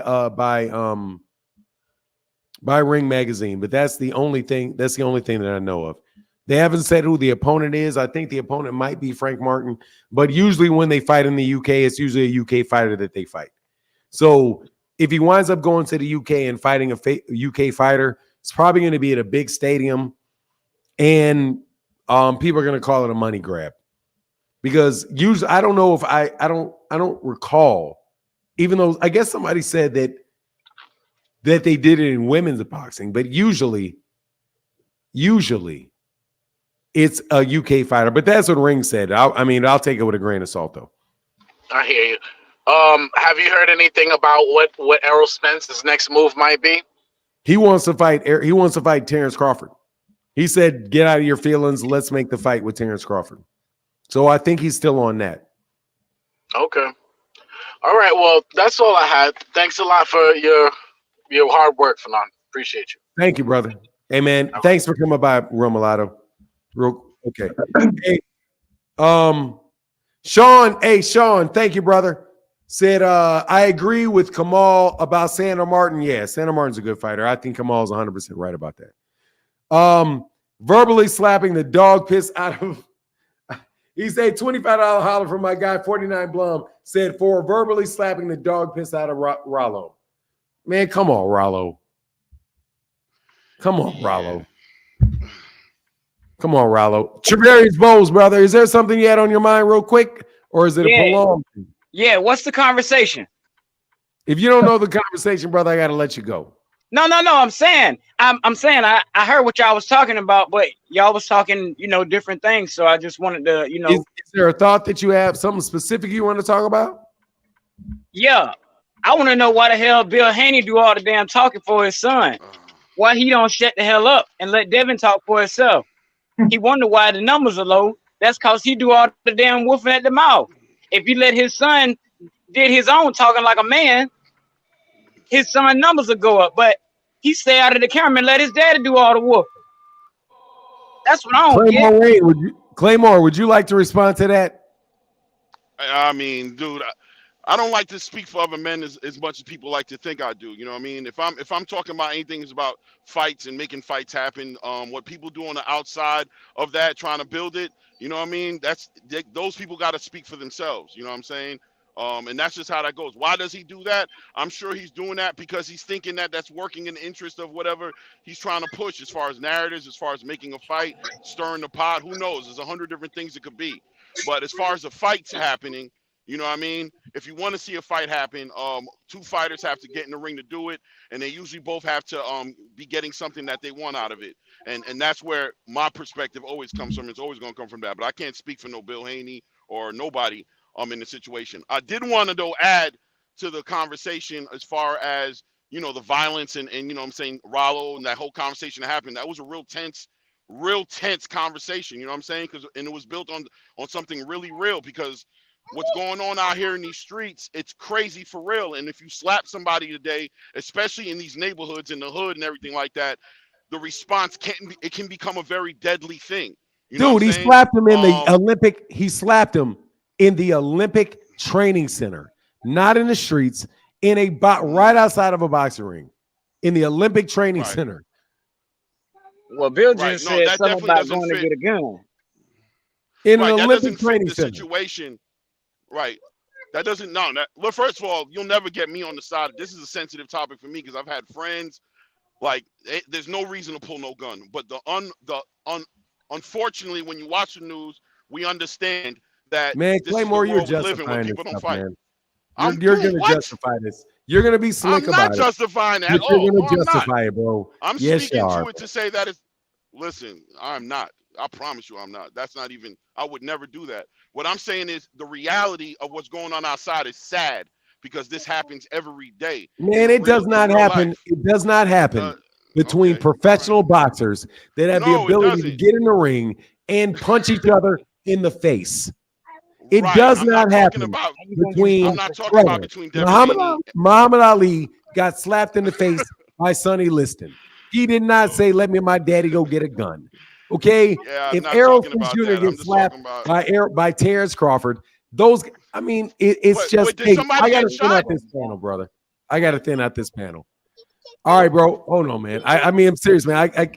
I can't do that. If somebody gets shot, what are we talking about? I'm not talking about Devin Haney. I'm talking about the realities and how crazy it is outside in these streets, the high murder rate. I'm not talking about Devin Haney. All right, I got to stop talking about the high murder rate, bro, because I'm talking about. Hey, Kamal. Oh, hold on a second. Kamal, you good, man? Yeah, I'll let you thin out this panel. I'll end with this. I appreciate Claymore. I know we did go back and forth a few times, but I thank you for recognizing what I said or whatever. Again, a lot of people these days, man, we have smartphones, but people are dumber. We have access in America, and I'm talking about America here. We got access to all kinds of information, but people want to live in an echo chamber. There is something called nuance. I like Fanon. I like his channel. I appreciate him building his brand, going through his personal circumstances, and then rebuilding it from scratch. Okay, that doesn't mean I have to agree with everything that Fanon says. He and I disagree on Saudi Arabia, Yemen, and we damn sure disagree on Israel and the Palestinians. Does that No, mean that what do we agree? What do we disagree with about Israel and the Palestinians? I'm not going to go into that because you're trying to thin out the panel. They want to go back to boxing. I'm looking at the channel. So, Okay, make sure you come back and let me know what we disagree with, because I don't think we do. Let me. I made a mistake for not. I didn't listen to your full video, and I didn't get the sarcasm with it. Sandor Martin and Devin Haney. Yeah, I get that point now. So the thing is, Fanon, myself, anyone else, we have the power of nuance. We can say that a lot of what Devin and Bill say in public is cap, and it doesn't match their actions. We can say that it's impossible for all these different promoters to conspire against you and to try to freeze you out when you're making career high paydays and you have for a long time, and you got a Showtime deal, and then you signed with Eddie Hearn, and then you were well paid at Top Rank. Okay. That doesn't mean we're questioning your character. That doesn't mean we're saying you're not a good father. That doesn't mean we're saying you didn't raise your son well. We can separate the two. Okay. I'm not going to agree with everything that Fanon says. We're going to have disagreements, but I can separate that from the man he is and recognize, just like Bill Haney, that he went through adversity and he overrode it and he's achieving great things. And I can recognize that. That does not mean that I'm not going to say, hey, you say everybody's ducking us. You say you want the best fighters. But then when you get up to 140, which is what somebody else mentioned, when you get up to 140, Devin says, I don't care about undisputed anymore. Well, what makes 140 different than 135? To the layman, to us, 140 has sharks there. It's a lot harder to be undisputed at 140 with these guys and then some of the mandatories, not to mention Subriel Matias, the guy he fought from Argentina, Jeremiah Ponce. I know half the channel doesn't even know Jeremiah Ponce. That dude's a tough fight. Subriel Matias, people are saying that he could have beaten Subriel Matias. That guy's a puncher, and Subriel made him quit. So if we recognize these inconsistencies, if we say you are talking blasphemy about Adrian Broner, a man to his own detriment took fight after fight, tough fight after tough fight after tough fight, didn't dug anybody. And we're holding you accountable for those actions. We're holding you accountable for inserting yourself into a two-way conversation between Mr. Gary Russell Jr. and Terrence Crawford and presenting a fake offer, what turned out to be a fake offer in baloney. Okay, the whole world, and I'll end with this, the whole world is not ducking you. The whole world is not conspiring against you. Okay, because we recognize inconsistencies in what is being said, it doesn't mean that we're trashing who you are or what you've done. Life is not a zero-sum game. There is room for nuance. Okay, that doesn't mean because we recognize the inconsistencies, we recognize that the fact that 140, you're calling for fights that you previously criticized Tank for. You're calling out AB, who's been inactive. At 147, you invited Keith Thurman, calling out Keith Thurman, okay, inviting him to your last fight, but you don't want to mention Boots, but you want to say to the media that you'll fight anybody, you're only looking for the best. I'm going to call you out for it the same way I'm going to call Canelo out for it, because I'm going to keep it 100. The same way I'm going to call Mauricio Solomon out for blocking Better Biev and Bivol and the boxing world conspiring to keep Bivol inactive when he beat Canelo. With that, I'm out. Thank you for the opportunity. Bye.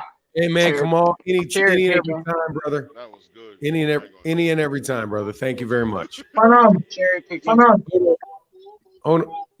on 1 second. Let me get Kamal jumped out. All right, so next cast I got people behind. So I gotta clear some cats out. Echo, what's on your mind, brother? What's up? What the guy said earlier on, he made some really good points about everything really. All right, hey, come back tomorrow morning, Echo, if you don't mind, man. For OG Boxing, talking with blood. Is blood on tomorrow? Is it? Yeah, we're on tomorrow. Come on back tomorrow, man. What time? 8 a.m. Central Standard Time, which American time, Central Standard Time in America. So I think we're 7 hours behind you, which would be, what is that, 3 o'clock in the afternoon tomorrow for you? Yeah, I'll be on. Yeah, okay. All right, man. Get back with you. Thank you, Echo. Take care. Bye. Thank you. Travarius Bowles, I gotta let you go, brother, because I gotta clear it out. All right, bro. Have a good one, Come buddy. back again. You as well, brother. Come back again. I surely All right. will. Thank you, sir. I'm sorry I cut you a little quick. Sorry about that.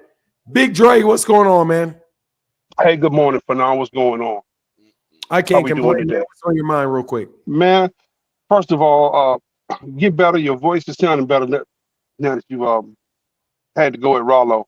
I missed that, but I heard you explain that you loosened it up going at Rollo. Yeah, it feels better now after I yelled at the top of my lungs. It loosened up my vocal cords. But I wanted to get back to something that we were talking about, that you guys were talking about earlier, concerning Shakur. Now, Shakur, personally, I think, his last fight, he went out and just messed up all the church's money, did big damage to his brand. I think he needs to get out and take any fight he can take. It don't matter who it is or how much money it makes. He just needs to take these fights and get his brand back up. Because right now, the way things have been going, he's been saying, I don't want to fight this person, dropping out of negotiations with that person, thinking that, it's, I don't know what his thinking is. But the currently, I think he needs to take a few fights just to get out there, just fight any and all comers. Whoever will sign on the dotted line, have Bob Arum say Shakur is willing to fight any and everybody. You think you can take him? Sign up. We're gonna fight anybody, anywhere. Let's do it. And I think he needs to get his brand back up. He's an excellent fighter. But his last performance got people thinking, he's all about running, making him think he's, well, if I can just win on points by staying outside, not engaging, that's what it takes. But I think he needs to get back to his old ways of fighting, being engaging, stepping in, taking any and all comers, and do what he needs to do. And I think he needs to do that 3 or 4 fights, and he can do that 3 or 4 times this year. 2025, he should be back on top, ready to make some noise. All right, brother.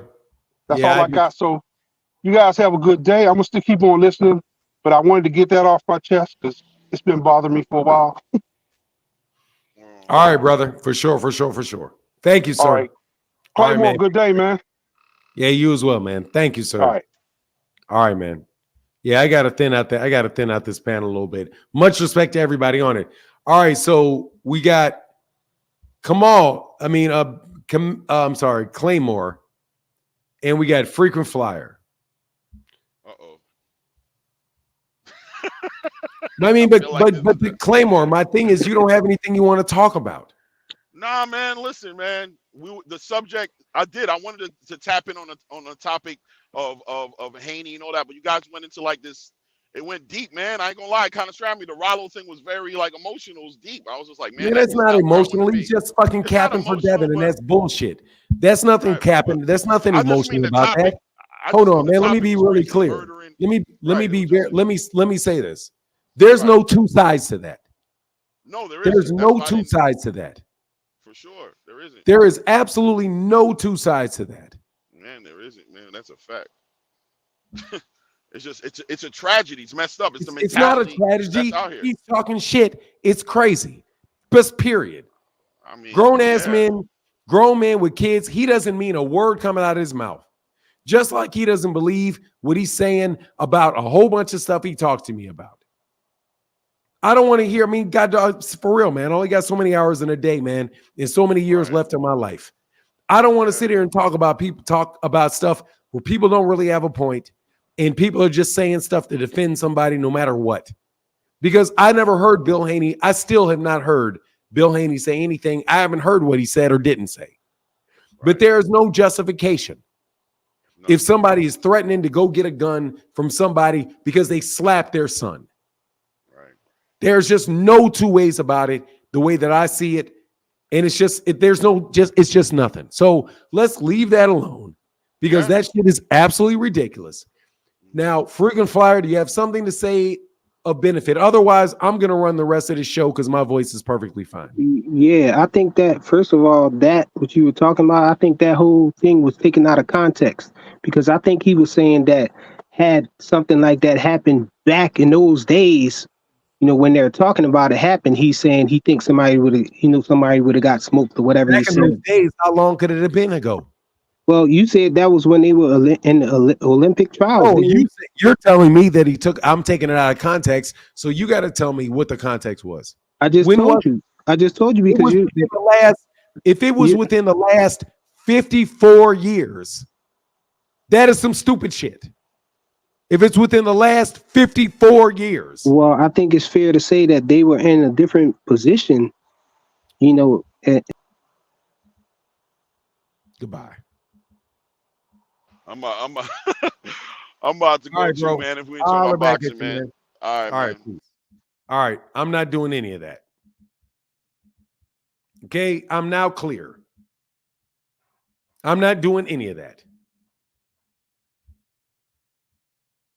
54. Hey, you gone, Barbara D? Who's Barbara D? Is Barbara D leaving? Look, there's no point in time in which that's cool. Never. There's no context. There's no nothing. Stop it. All right, let's not do that anymore. Because I want to have grandkids, and I want to have grandkids in a world where people are not complete and utter punks.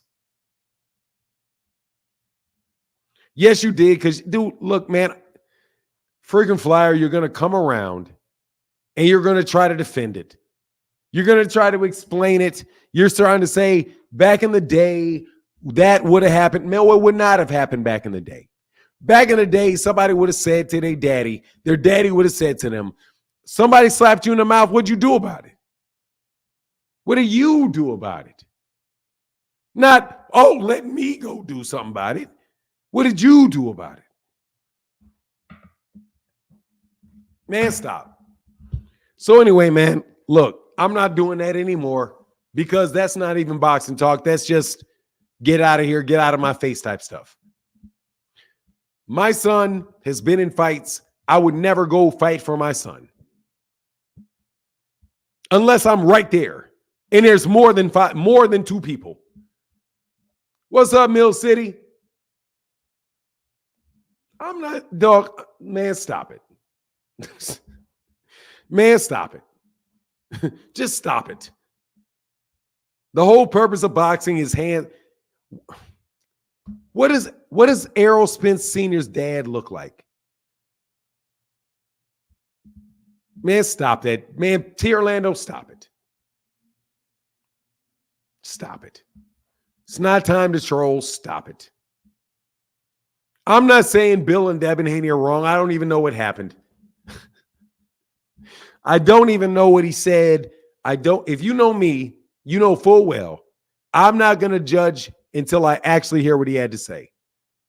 But I'm not about to sit up here and let you guys tell me that it is justifiable in any way, shape, or form for a father of a grown-ass man to go claim that they're going to go get something and go find a man because he slapped his son, when his son is professionally trained by the best fighters in the world to defend himself.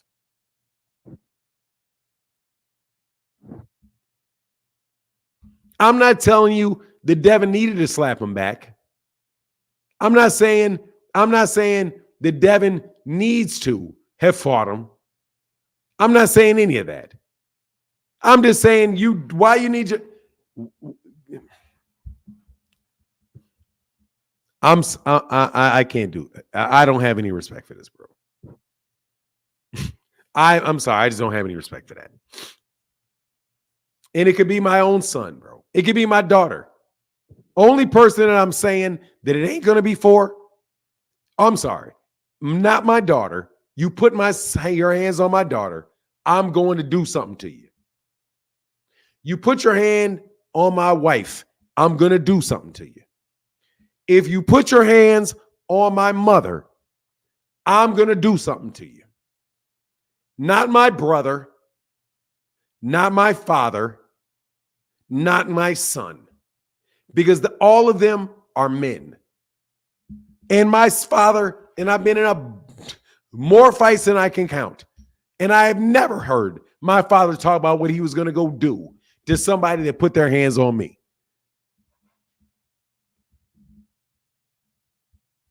So stop it. You fanboys.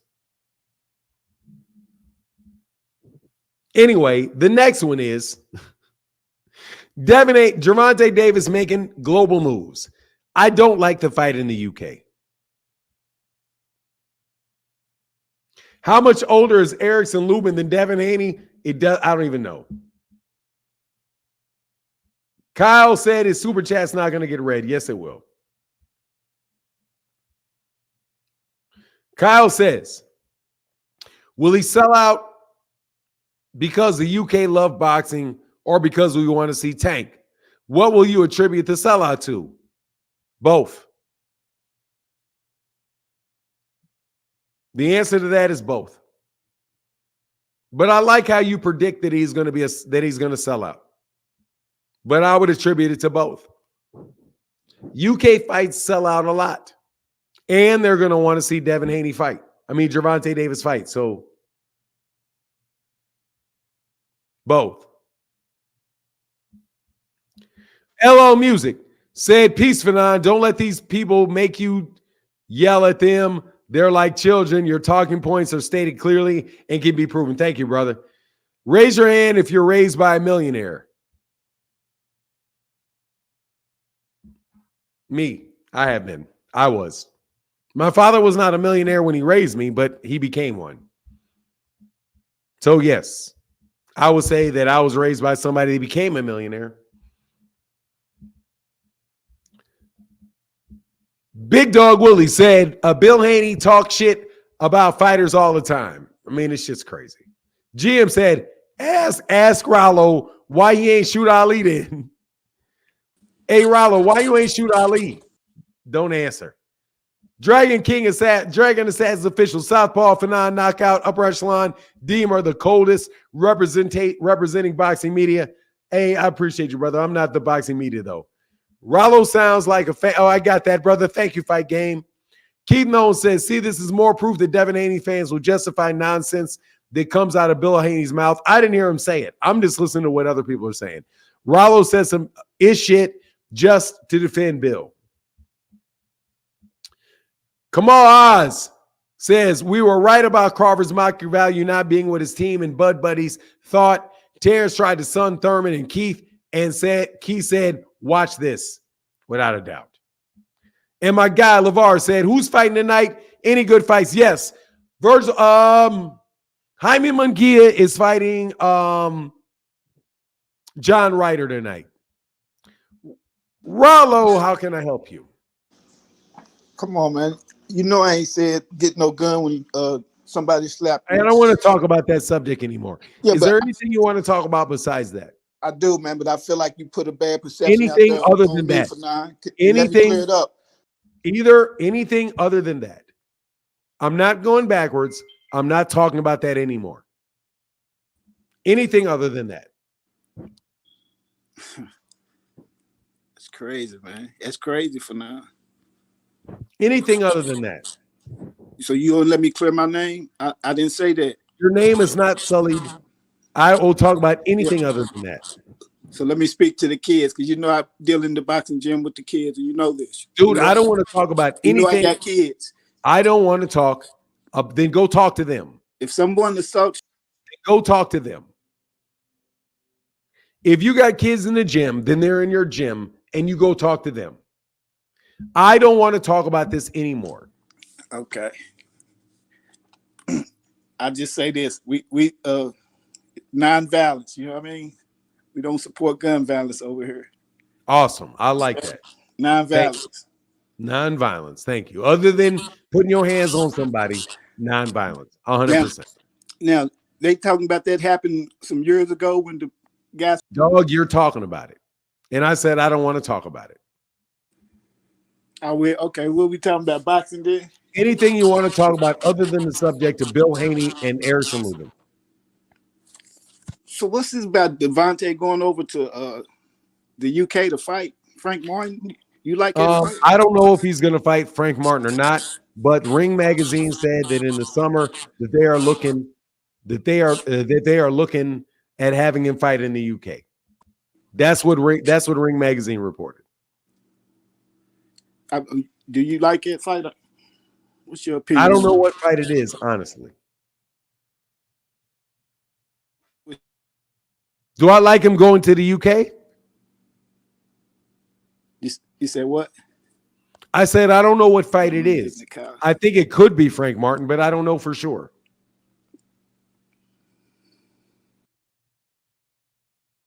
You left? No worries. There's a couple more links. I think I got about a half an hour left. And I apologize to everybody for this ridiculous conversation. I hope he fights in the United States. Because I think that if he goes to the UK, more than likely he's going to fight a UK fighter. And there are no UK fighters at 135 pounds that have any chance against Tank whatsoever. And that is going to feed the narrative that he is cherry picking. So no, I do not like it. If he does not fight Frank Martin in the UK, I don't like it. I do think that is him taking advantage of his clout and going over there to the UK and fighting in the UK. But the fight itself is going to be ceremonial. If he's fighting a UK fighter, he's going to kill him, whoever it is. There's not a single UK fighter that can compete with Tank. Not none. That's my opinion on it.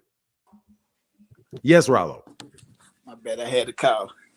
I had to take that call.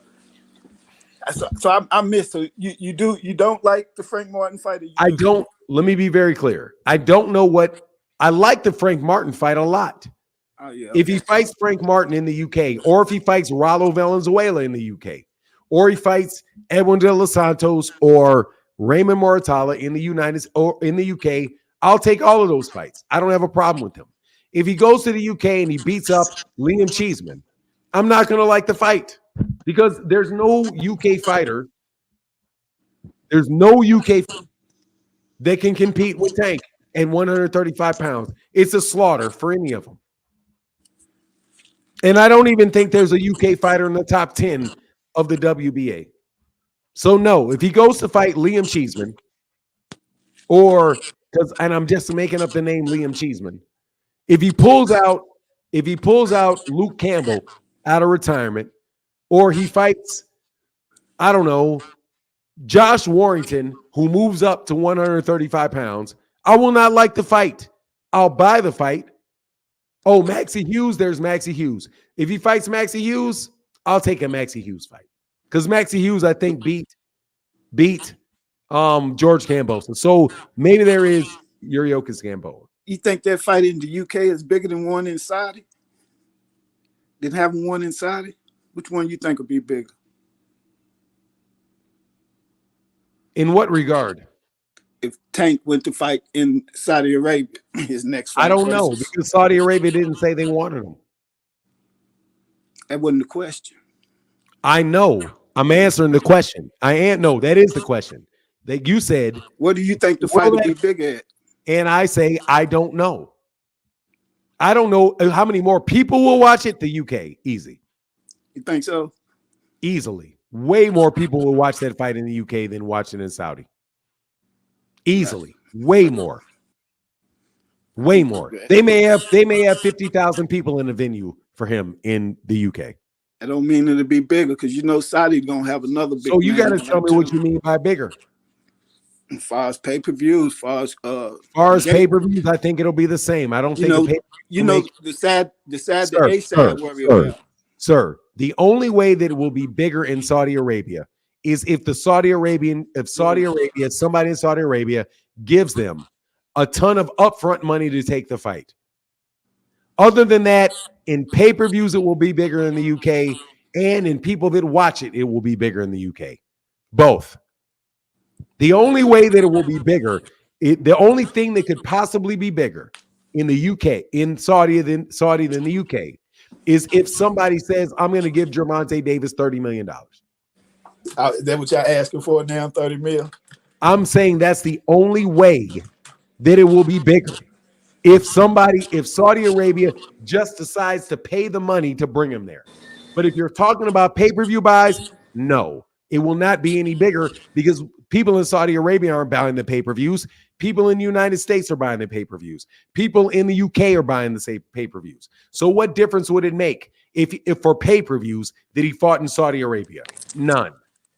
If you're talking about the number of people that will actually be in attendance in the fight, more people would probably be in the UK than in the United States, because the UK can probably get 30, 40,000 people into a venue, especially if you have a UK fighter fighting him. So if you're talking about pay-per-views, I don't think it makes a difference. If you're talking about the number of people that are actually watch the fight, UK is bigger.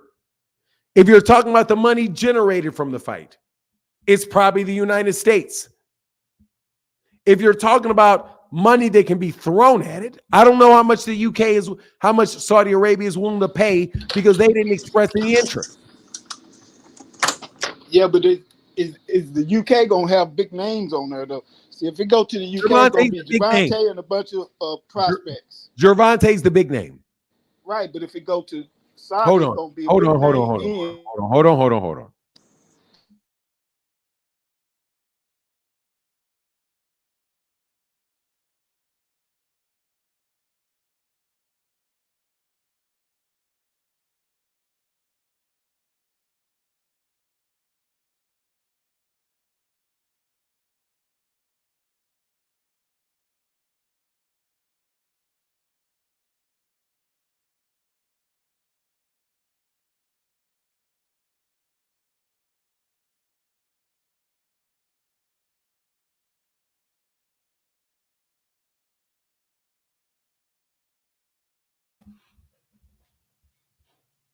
Go ahead, Rollo. Yeah. So if it's in Saudi Arabia, it's gonna have more bigger names, because you know how they do. It's liable to have Wild on her or something. You don't know that. I mean, that's how they do. Dude, the Gervonta Davis fight, Gervonta Davis is the biggest name that there is, below 147, below Canelo. So the biggest name is Gervonta, period. I understand So that. the simple fact that Gervonta's on the card means there's the biggest name in boxing on the card.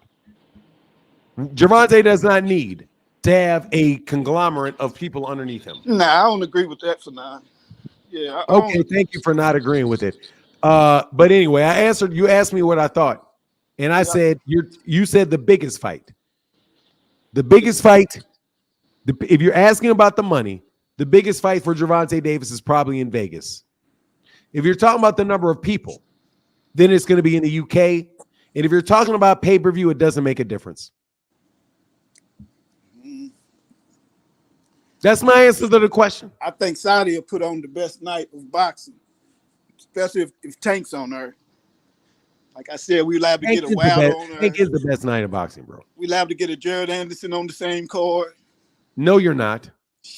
Why not? Because that's a top rank. That's so a top what? rank. They paying. They ain't tripping on that. Why you? What do you mean they're not tripping on it? Who do you know ain't tripping on that? They gonna pay who they want to see. You want to see good cards. You're making shit up. I mean, is Joshua? Hey, thank you, brother. I appreciate you, man. Is Joshua and Wild on the same card? I was polite. I don't want to go through this mental merry-go-round with you, brother. Okay? No mental merry-go-rounds. What's going on, Ray? What's going on, Fanon? I'm chilling, brother. How are you? All right. What's up, Kamel? Long time, brother. What's up, man? How you doing? Chilling. So look, I got in late. I was actually out somewhere, so I do want to touch on something, and I'm not going to stay on it. I'm going to move off the topic quickly. But I want to know, when Coach Calvin flashed his gun, nobody was calling him the same thing. This guy. Who are you talking about? Hold on. Coach Calvin flashed his gun, apparently, this is the sources, and this is what was reported in police reports, at a guy who was moving his truck. He got arrested. And he said he didn't do it. It doesn't matter what he said. He didn't do it. It doesn't. Yes, it does. That's the point. No, it doesn't, because he was hold arrested for on, Kamal. Hey, go to the back room for a second, Kamal, and I'll bring you back up. He was arrested for it, regardless. If he's out on it, he's out on it. I don't even care. That's not the substance of the matter. What I'm saying is, when he was guilty of it, or because we're guilty until proven innocent in this country. No, we're not. Man, listen, maybe not where you from, but where I'm from, that's how. Nowhere are we that. Nowhere are we that. Yeah, okay. So why do people Nowhere go are to we jail that. and get detained? Wow, Ray. They get court dates. Okay, I see how this is going to go. No, Go I'm ahead. just asking a question. I mean, hey, Yeah, ask your question, bro. so the question exactly. So why isn't nobody really being critical of that moment, but they're critical of the moment of this guy protecting his family? First of all, his kid was underage at the time, and Lubin is 3-4 years older than him, right? 3 years older than him. So you got an adult attacking a child at the end of the day. And I know if your kid, now that he's in high school, gets slapped by a man, you're going to go upside his head with a brick. You ain't going to let your son jump on no grown man if the grown man start attacking your son. I don't care how you put it, how you frame it, whatever you want to say, for now, that's the truth. Now, Man, that's bullshit, Ray. Are you done? So I can obliterate that bullshit. I got 6 Let years. me obliterate that bullshit. You can That's obliterate. You can try to. You can try to. Upwardly, that is 100%. Let me explain the difference between the two of those. Number one. Yeah, explain it. Come on. Bill Haney said, I don't even know what, but if Bill Haney said that didn't happen, because if it did, I would have. Did Okay. Bill Haney... So stop. Okay, go ahead. So number one, we're talking about a hypothetical over there when Bill said that. Right? On Calvin Ford, you are not guilty unless you are guilty until you're proven innocent. You're not. Calvin Ford said he never did flash a gun. So you are trying to compare something that somebody said did not happen. Did not happen. Did they say that he shot him? Did Lubin get shot? Did they say that they shot him? Nobody was shot. Neither situation. Sir, this is fucking ridiculous. This it's not ridiculous. It's absolutely. These are facts. Nobody was shot. Ray, I'm gonna put you on mute. Listen, I don't do the back row stuff. No, I'm gonna put you on Listen, mute. I don't do the back row. You're on mute till I finish my point. That shit is fucking ridiculous, Ray. You are comparing a man that got accused of a crime that he said he did not commit to a man outwardly saying that he would shoot somebody that put his hands on his son. I don't want to talk about that shit. That is fanboyism at its greatest. Fuck away, man, with that shit. How can I help you, Kamal? Yeah, I thought that topic was done. Okay, so a couple other things here. Talking about boxing. Whatever you do, and we're seeing it play out right now in life, try not to burn bridges. For a second. Can I pause you for a second, please? Yeah. You guys got to get off Devin's nuts. You have got to get off Devin's nutsacks. Period. Quickly and as fast as you can. Please get off his nutsack.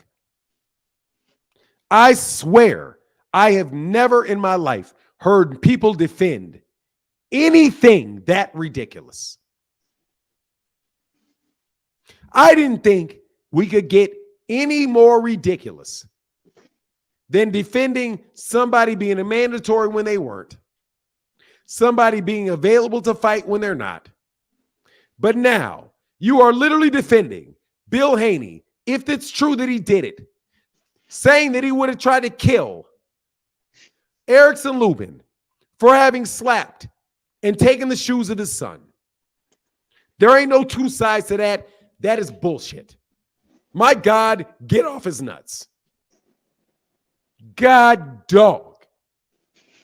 I have never seen fanboyism anywhere near as extreme as that. If Bill Haney himself clicked on this link, I would say, Bill, are you serious? You seriously would have got a gun if Erickson Lubin had slapped your son. Your son that gets into the ring and punches people's sons in their mouth as hard as they can, trains year-round to be a professional fighter. You would have attempted to kill somebody for slapping them I don't believe that shit. You need to get off that kid's nuts. God dog, stop it. And I don't even want to debate about it, because if you debate about it, this is the only time that I've ever heard in my life that if I debate you, I'm the fool. Ray Davis, if you ever come on my channel again trying to defend that, bro, go talk to somebody else. Go ahead, Kamal. Oh my God. Now we should retire that subject, Fanon. And Orlando, don't talk for the rest of the day, bro. Fanon, we need to retire that subject. That's just like you said. There's no black and white. There's no gray with that. That's all black and white. And you know what? Again, you and I, we're fans of Deontay Wilder. We're fans of Errol Spence. We can also, as fans, criticize them when they make decisions that we don't necessarily agree with. What was I saying when Deontay was out of the ring, Fanon, and when Errol was out of the ring, and Errol was letting Crawford just go and draw this thing out, and he was inactive, and then Crawford came up and fought David Avocado and surprised everybody. Didn't I say at the time that Errol should have moved on and that there was no reason for him to let this thing hang over him? Didn't I criticize Errol for his approach to his inactivity? Yes, you did. Okay. You can be a fan and also be a critical thinker and objective. Didn't I tell you, Fanon, that I want to see Deontay Wilder in the ring? I said, you know what? Andy Ruiz is ducking him. Go fight Steve USS Cunningham. Go fight somebody. We love seeing you in the ring, Deontay. Didn't I tell you, regardless of who the boxer is, that inactivity is an enemy of elite boxers? Didn't I preach that for months on your show, Fanon, in reference to those two boxers who I'm a massive supporter of? Did I say that, yes or no? You did. Hold on one second. Fanon, who's fighting tonight? And any good fights tonight? Yes, there is Jaime Munguia fighting John Ryder, brother. LeVar, I did answer that question. Let me answer it again. It's Jaime Munguia and LeVar, it's Jaime Munguia and John Ryder, brother. Yes, there's a good card coming on tonight. And I do believe that's going to be on DAZN.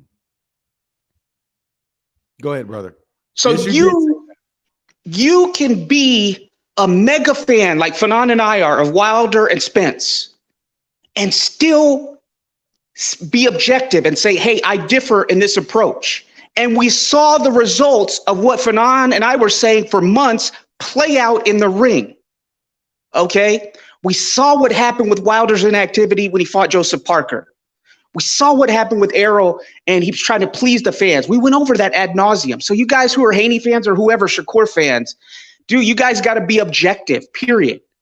And criticize, like Fanon, just to piggyback off what's criticize your guy when he makes a mistake or when you feel like he's not in the correct. The thing that makes that people most upset with the Haneys is beyond the cap. It's that they overpromise and underdeliver. And Fanon can tell you, as a lawyer, somebody was trying to argue with Fanon as a trained lawyer of over 35 years or however many years he was a lawyer at about the law. That's crazy. That's like me debating with a fish about being able to breathe underwater. Okay. Fanon's a lawyer. He's an expert. Okay. So the Haneys have a big problem beyond with cap. It's overpromising and under-delivering in the ring. And I mentioned the Gamboa thing.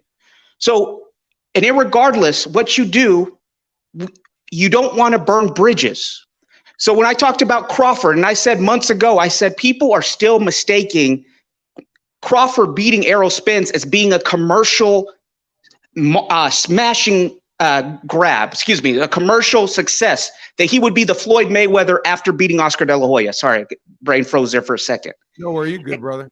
And I said his market value is not what you Bud Buddies think it is. And the way he comported himself in the lead up to the Errol Spence fight was not going to be, and I said this, Fanon, a way for Errol Spence fans to support Terrence Crawford. He was not going to gain any fans like Floyd did when he beat these A-sides, the way he acted in the lead up to the Spence fight. Okay. And he still didn't recognize when he was demanding and trying to sun Jaron Ennis and Keith Thurman that he was used as a bully club against the PBC by corporate media. But when it came to choosing between him and one of the corporate media favorites for Fighter of the Year, did they choose Inoue or did they choose Crawford, Fanon? Who is this? Which outfit? Wasn't it ESPN that had the fighter of the year? They chose between Inoue and Crawford. Who did they choose? Monster Inoue. Okay. So what I told you guys, you jabronis, you man fans, that this guy was being used as a bully club and his team has been repeatedly delusional, and it was Errol's fault for engaging him this far and giving him the farm. And I told you that the way he comported himself in the lead up to the fight and stuff like that, and what corporate media was saying was really just to use against Al Heyman and the PBC. And when it came to other situations, he wouldn't be the big success that he and the Bud Buddies and his team have said. Like when he said him and Canelo Alvarez is the biggest fight in boxing, he was delusional. And what did Canelo say about fighting Crawford, Fanon? He said he what's in it for him? Exactly. He said it was a lose-lose situation. He didn't say anything about the biggest fight in boxing. Canelo won't fight David Benavidez, which is a much bigger fight than Crawford. Why is he going to fight Crawford? It's a lose-lose situation. So you guys got to know, and I'll end with this, Fanon. When it comes to Shakur, when it comes to Haney, when it comes to anybody in life, don't burn bridges. Shakur is not getting the fights that he wants from his own promoter. He's got great fights in that 135 division under that top rank umbrella. He's got Muratalla. He's got Kambosos. He's got Lomachenko. He didn't get any of those fights.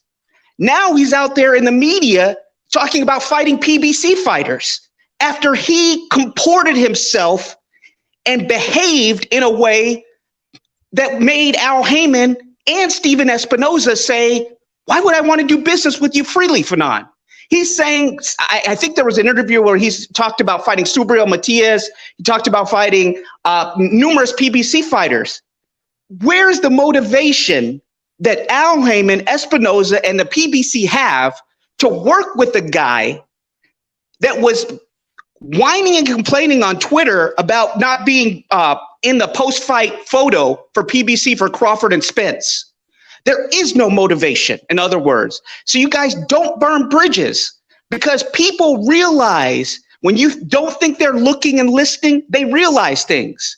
So Canelo, even if he wanted to fight Crawford, he saw how delusional Crawford was in the negotiations with Spence. He saw the diva tactics. He sees that when you tag Canelo in a message on Twitter, when you, Crawford, tag Canelo in a message on Twitter saying, Canelo, you're willing to fight Errol Spence at 160, but not fight me, in something that was taken way out of context, that was years ago, that's no longer effective. He sees all that. So don't burn bridges, because actions have consequences. Everything that Fanon and I said played out here. Okay? Tank and Al Heyman, they're not a charity. PBC is not a charity. Corporate media wants you to believe that PBC should bend over backwards without lube and let everybody take advantage of them because of their racism. They want to use certain fighters as a bully club against PBC and against Tank Davis.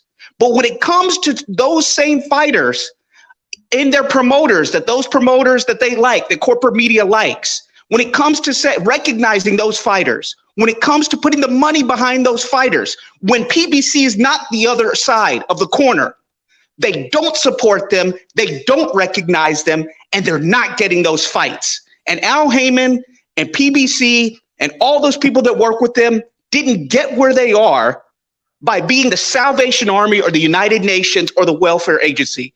Actions have consequences. People see what you do and tweet and all this stuff 24/7, 365. Fanon, that's all I got. I want to get your comments on all that. Thanks. Yeah. Yeah, without a doubt, brother. Like, I think people are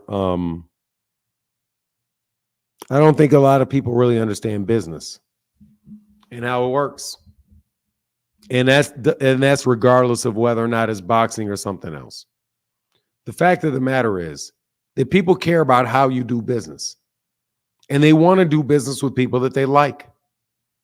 And if they don't like you, if they don't trust you, if you're unreliable, you're unreasonable, you will get a bad reputation. And then people will not want to do business with you, because the vast majority of the time, the difference between you and the next guy is very small. No matter what your product is or service is. The difference between an Android phone and an Apple phone is very small. The majority of the things that you can do with an Apple phone, you can do with an Android phone. 99.9% of them. If you look at a car, 99.9% of the things that you can do with a BMW, you can do with a Mercedes, or you can do with a Ford, or you can do with an Audi. The taste between a McDonald's burger and a Burger King burger is not that great. The fries in McDonald's may be a little bit better, but the burger may be better at Burger King. People like to do business with people that they want to do business with. So if you are out there with a reputation of making things difficult on people, they're not going to want to deal business with you because they would rather have the convenience of doing something that is working with somebody that is more convenient. I know that I can deal with this guy. It's going to be a straightforward negotiation. I'm not going to haggle. He's not going to haggle. I'm not going to haggle. I'm going to tell him what I want. He's going to tell me what he wants. We're going to be able to try to meet somewhere in the middle. If we can't meet the middle on money, we'll meet the middle on location, or we'll meet the middle on the distribute on the masters of the footage of the fight, the royalties from the footage of the fight, whatever it is. If you feel like you can deal with somebody that's easy to do business with, that's pleasant to do business with, that's who you want to do business with. You do not want to deal with somebody that's a pain in the ass all the time, even if it's for a little more money. So when Terrence Crawford became a pain in the ass to the PBC, they look at him like you're a pain in the ass. So why do I want to deal with you if I don't have to? You're only going to deal with a pain in the ass if you have to. Period. So I agree 100% with Kamal. As far as Terrence Crawford is a lot of risk because you don't know how much the fight is going to generate. And you know he can probably beat your fighter. So the combination of very high risk and very low reward tells people that, hey, man, I may not want to deal with you. I'd rather deal with Tim Tszyu and Keith. I would rather deal with Tim Tszyu and Keith Thurman. Keith Thurman can get a fight with Tim Tszyu, or Tim Tszyu can get a fight with Keith Thurman. Keith Thurman's going to say what he wants, and he's not going to take 6 months to do it and go fight somebody else in the middle of your negotiation. So what's the reward? Well, my reward is that I'll be thought of as a better fighter if I beat Terrence Crawford than if I beat Keith Thurman. But that's your reward. But what's your risk? My risk is that I got to give up all the money and I can negotiate for half a year and Terrence Crawford still may disappear. And I'll lose to boot. No, thank you.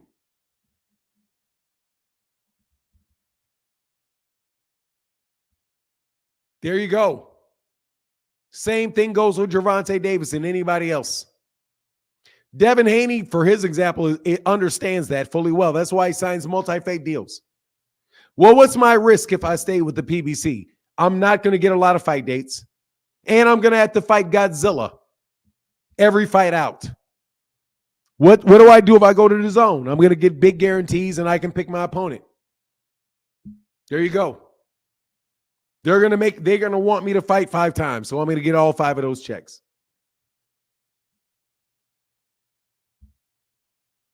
Same thing as everybody else, bro. Same thing as anybody in any business. And I am sorely disappointed in any of you guys defending somebody talking about shooting Erickson Lubin because he slapped Devin Haney. I have no idea, Ray, how you can get that out your mouth. I have no idea. And why you could drag down Calvin Ford, why you do it. Trying to compare an accusation that man denies with an affirmative statement that we know that man made. makes me think you guys are jumping on that payroll. That payroll ain't worth it, brother. That payroll, the chance at that payroll ain't worth it. The chance that these fans are going to come around and support your channel ain't worth it. Nobody that has ever supported them has gotten any benefit out of it like that. That shit is ridiculous, bro.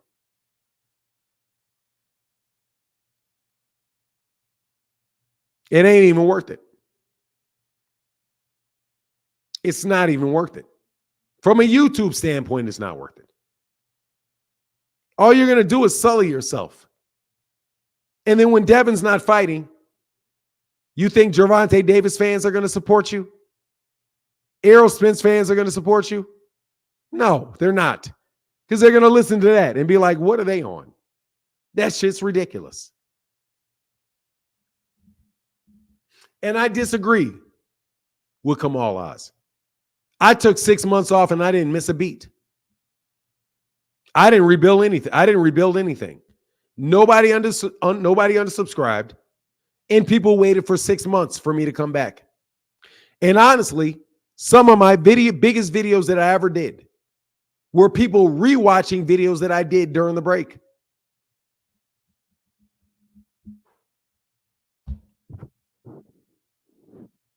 People literally, I would get 100,000 views on videos because I hadn't done one in 3 months.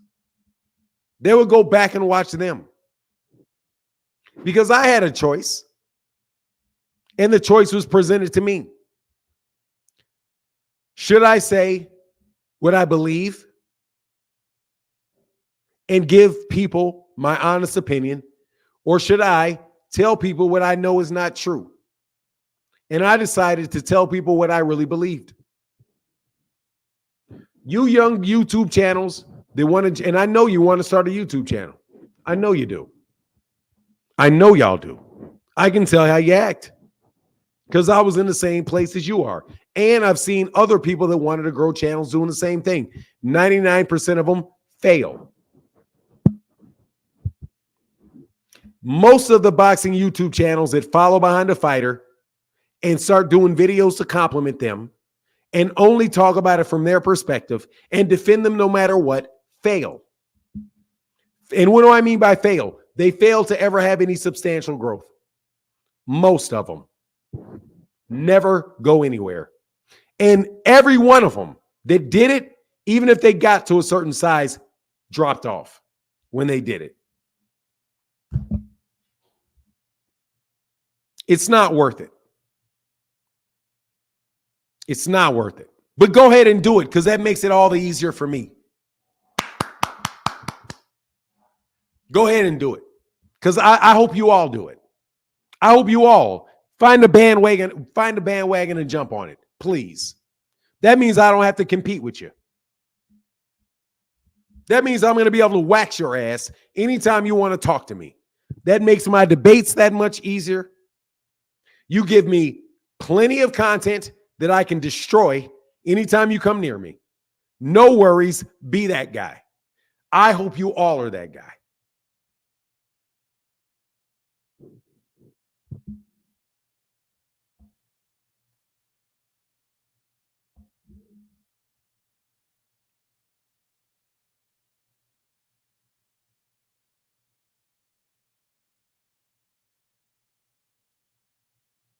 Frequent Flyer asks, why did I block you if you asked if I was okay? Because I already told you my voice hurt. And you don't care if I'm okay. You just wanted to highlight for people that you thought I wasn't okay. That's why.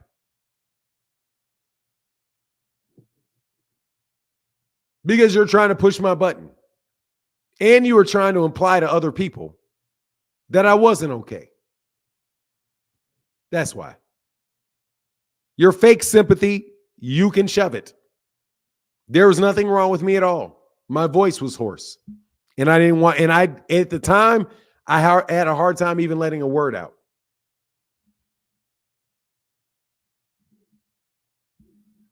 Yes, Devin Haney did get pimp slapped. Damn what? Orlando what? I'm just telling you. I'm telling you the truth. People come for me to YouTube advice all the time. And I'm going to tell you, you're going to get suckered into try to sell your channel for nothing very early on. What's harsh? What's harsh? What did I say it was harsh? I'm telling you the truth. That's what I believe. I thought PBC not thoughts on PBC not bailing out Shakur and Aram. Exactly. They're not going to do it because it's not in their business interest. No, he was not genuine. No, he was not. They're not going to bail him out, Kamalas. They're in business. They got a big deal over there at Amazon, and they're going to try to succeed. They got enough sense to focus on what they need to focus on. You have Amazon Prime that's paying you money. You are not going to be making it's not going to help you from Amazon to send Gervonta Davis to another network. That is absolutely ridiculous off the top. Genuine, why would he believe something was wrong with me, T. Orlando? Oh, I missed you, Richie Batty.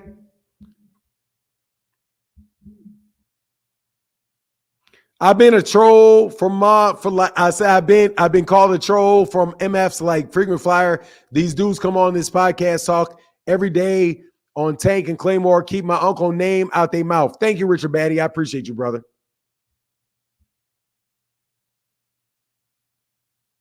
No, it was not a little late today. Every day at Saturday, I come at 10 o'clock. And no, he did not say that. He said something, thought something was wrong with me. Dog, I don't need your pity, and I don't need your concern. I will tell you straight out if something's wrong with me. My voice was hurting. That's why I had people come on the chat. Because my voice was hurting.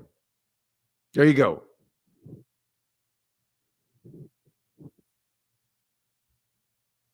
You guys are tripping doing that shit. But go ahead and do it.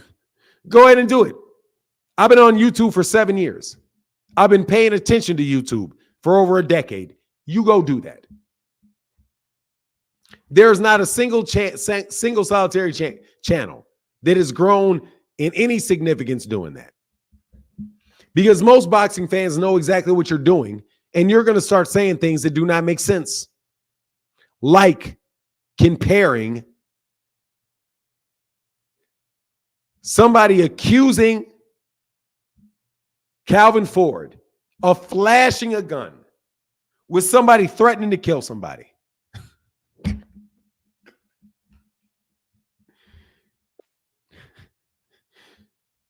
The great Rick Timms. What's up, brother? Fanon, what's up with it, Mr. Martin? I'm slightly disappointed in people today, man. How are you? Oh man, I'm fantastic, man. You know, you can't sweat the small stuff, man. You know, in this business, you gotta expect the unexpected every day, man. That seat you sit in, buddy, dude, that's a hell of a hot seat to sit in daily, you know, to do at random with no notes. So man, it ain't easy what you do daily, man. And to be able to put up with so many different personalities and angles and all these different narratives, man, hey, boy, it's admirable you ain't on a shitload of medication, dude. Cause boy, the type of stuff you encounter every day, man.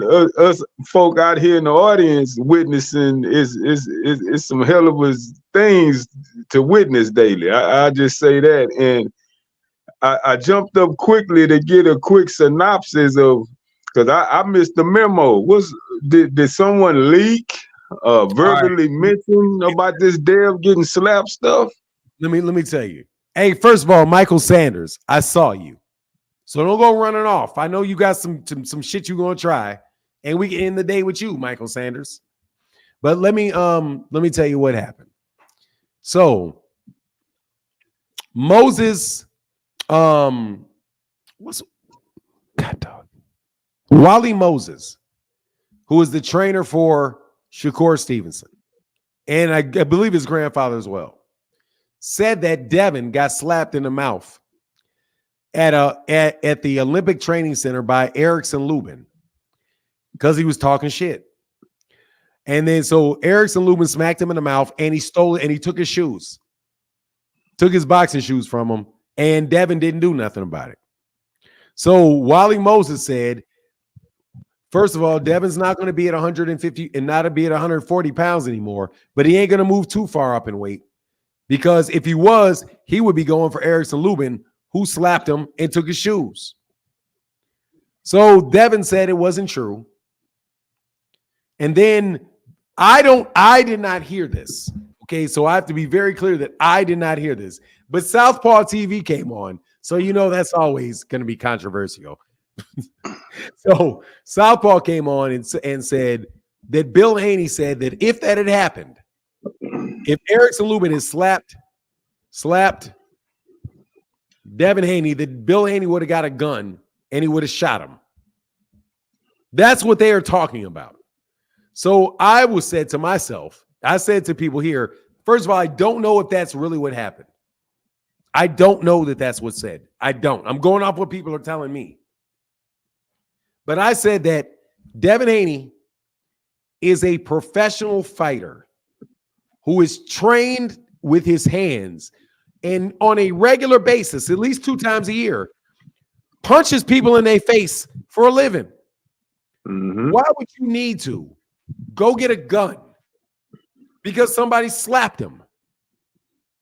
That seems to me that your son is more than equipped to handle a fight with Erickson Lubin, win or lose.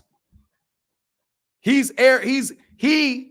can be like, you're going to give me my shoes back, and can slap Erickson Lubin in the mouth right back. So I had a hard time with the idea that Devin Haney, at any age above the age of 17, or really above the age of 14, would need his daddy to go get a gun to go get Erickson Lubin, when Devin should be better at defending himself than his dad could ever do. So you got people that are defending it and saying, oh, no, you can't slap nobody. Now, I say the way that I'm 54, you're younger than me. But when I was a kid, if somebody slapped me in my mouth and I came back with a bloody lip into my mama's house in front of my daddy and my mother and my brother would have laughed at me and said, you got your ass whooped. My mother might have said, did you fight back? Mm-hmm. If I had asked my daddy, will you go get my shoes back? My daddy would have been like, you little punk, you don't deserve to have your shoes if you want to ask me to go get your shoes back for you. Right. So I am perplexed as a grown-ass man, if this is true, how anybody could justify Bill Haney needing to say anything to Erickson Lubin. The only person that should be saying anything to Erickson Lubin is Devin Haney himself, who is a world-class fighter. I mean, I don't care if Erickson Lubin has slapped my daughter. Okay, it's on and popping between me and Erickson Lubin and whatever I can get for Erickson Lubin, because that's my daughter. It's not my son. If my son gets slapped by Erickson Lubin, I would say to my son, dog, you didn't know who Erickson Lubin was? Did you not know who he was? Why are you talking shit to people you don't know that you can't fight? What happened after you hit him back? After he slapped you and you threw punches at him and you couldn't land them, guess you should have learned your lesson not to be slow and throw no punches at Erickson Lubin. The fuck is wrong with you? I'm missing this. Isn't that how we're raised? Hey man, it was a different code then, apparently, because times change, people's change, and I guess the way business is handled too. And dude, I'm gonna get out the way, man. Those guns, man, they can be really, really bad news, man. From a personal standpoint, I have multiple convictions behind them guns, and they can really get you in some deep, deep trouble, and your ass either be in the ground or you be behind these walls forever. You know, I got a partner that killed this dude over a spat on my 20th birthday, and he got a life sentence for that. So he had to do 30 years on that life sentence before parole. Well, that was 1994. 2024 is here. He done 29 of the 30 years now. And you best believe he regret not fighting that dude that day instead of killing him. So it's real macho, and oh man, I go get a gun, and oh man, you woo woo woo.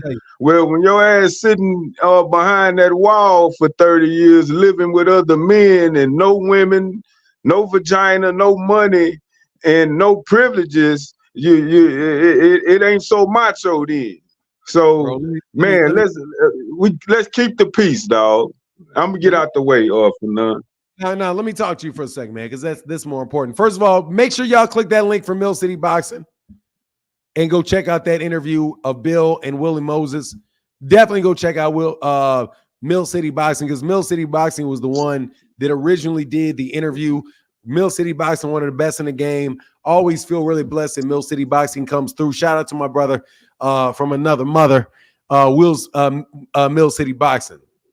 But let me tell you what happened when I was a kid. And I grew up in the suburbs. There were school shootings in the 1970s. Whenever there was the kids, the one that would pull out the gun was always the punk. And what they would do is they would go get that semi-automatic weapon, and they would show up to the school, and they would shoot up the whole damn school. They shoot up the whole damn thing. Brrr, the whole thing. And this shit was happening in the 70s. Everybody knew you. That's what they do. The dudes that you could talk shit to would fight you. The ones that didn't want that you could talk, they were the ones that went and got the guns. They were the ones that got the guns. And they don't, and I'm telling you right now, I don't have any respect to anybody talking guns. Because, bro, I know right now, I know for sure, I can find an automatic weapon.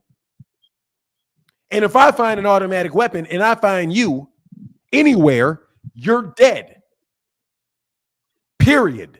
There ain't no question. You ain't going to duck and dodge none of them shits when they go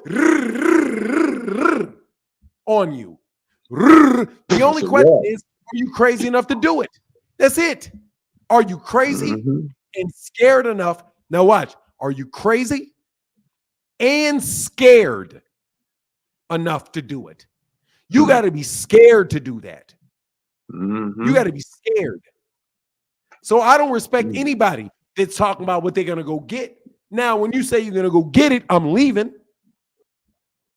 Without a doubt, because I'm definitely going to respect the fact that, bro, dude, anybody strong enough to hold that mug can take you off this planet. Anybody quickly. Anybody strong enough to hold it can do it. That don't make you brave. You still a punk. You still a punk. You still a punk. I have a hard time. Dude, Fahim, no joke. Everybody knows me. Everybody knows, bro. There's been times, bro, that, man, I have cousins that I know for sure. One, rest in peace. For sure. You breathe on him the wrong way, brother, you're going to be in a box. I got female cousins. You breathe on them the wrong way, you're going to be in a box. It ain't if you're going to be in a box. You're going to be in a box. And they don't care what happens when it's done. But you're going to be in a box.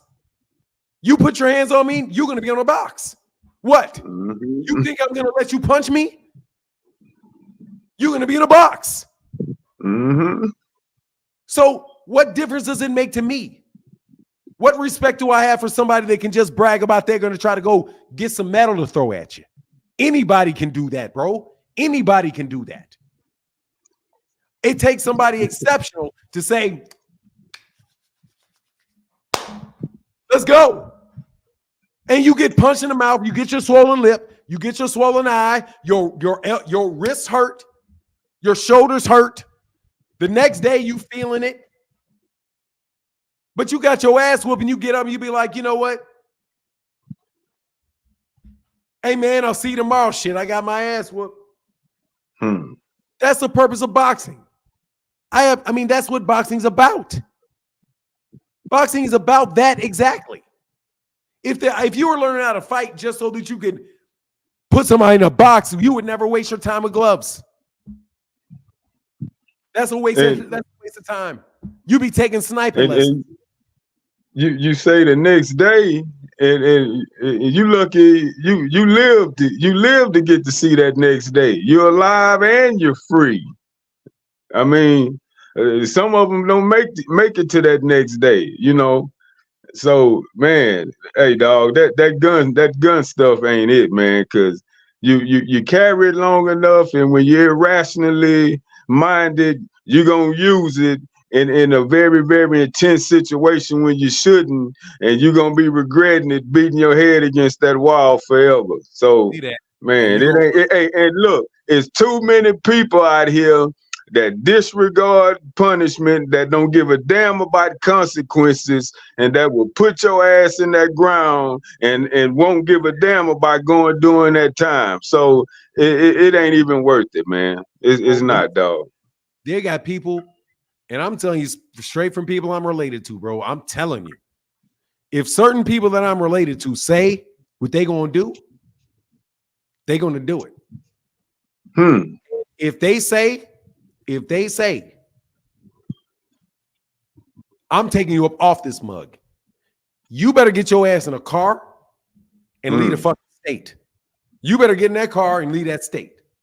Because if they see you, I guarantee you that is exactly what is going to fucking happen. These people are not playing with that shit, man. So I don't understand why we have this sport where we can see people fight each other. Like, as bad as Errol Spence got his ass whooped, dude, Errol Spence Jr. got paid $15, $20, $30 million for that. If there's a beef between Erickson Lubin and Devin Haney gonna get less than $2 million to right the wrong of getting slapped in the mouth. So why you on one breath? Now I'm telling you, I didn't hear him say it, but in one breath you talking about how people are not complimenting Devin because Devin converted, and I heard him say this, that Devin Haney converted, led the charge, which converted Gervonta Davis to Islam. I heard that. I literally heard Bill Haney imply that it was because of Devin that Gervonta Davis converted to Islam. I know I heard that.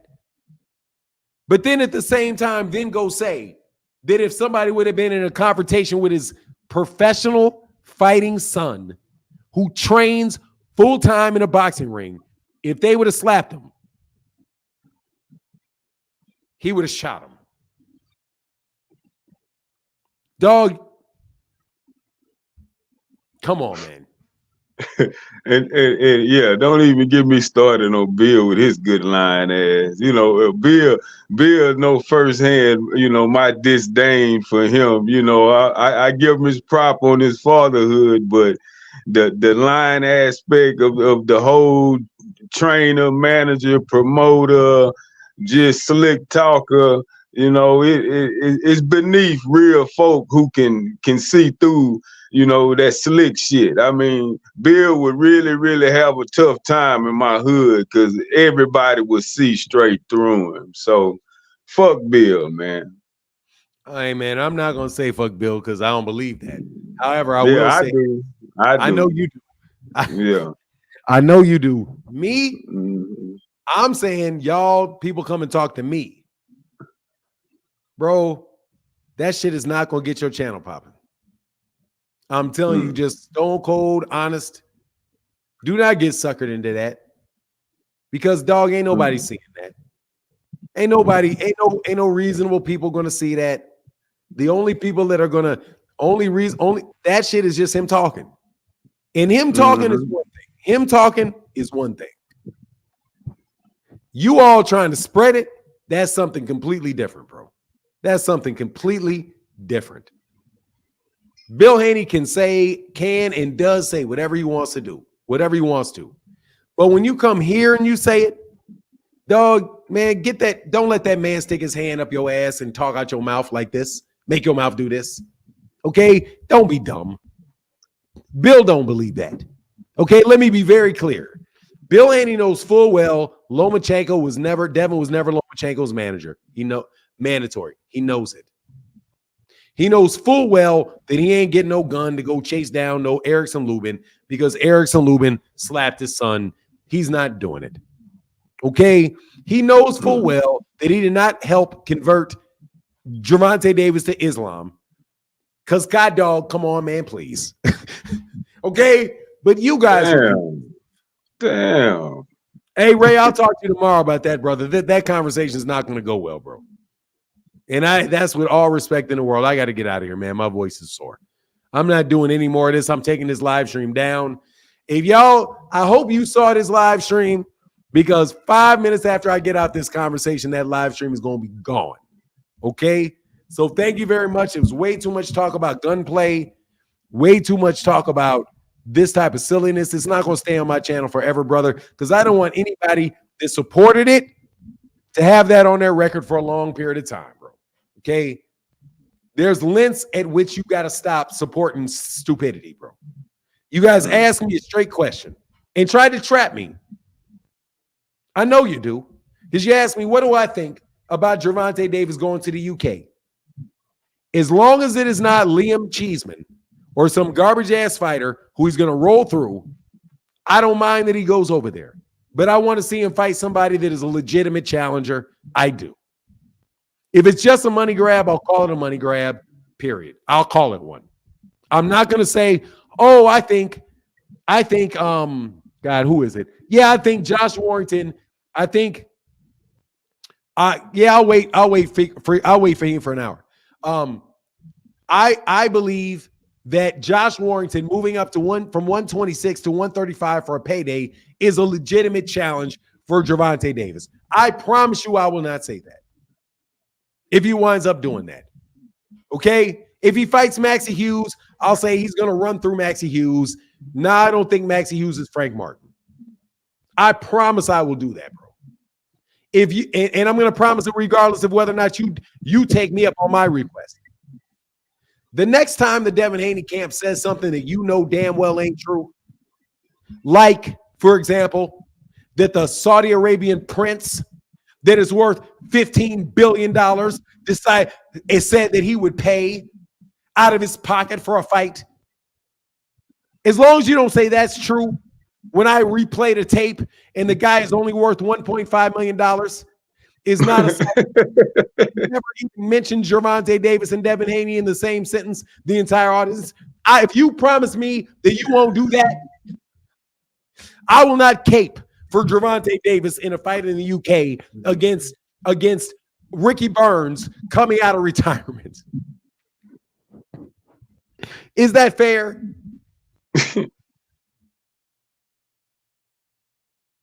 Name one Euro bum that's a real opponent for Tank. Josh Taylor.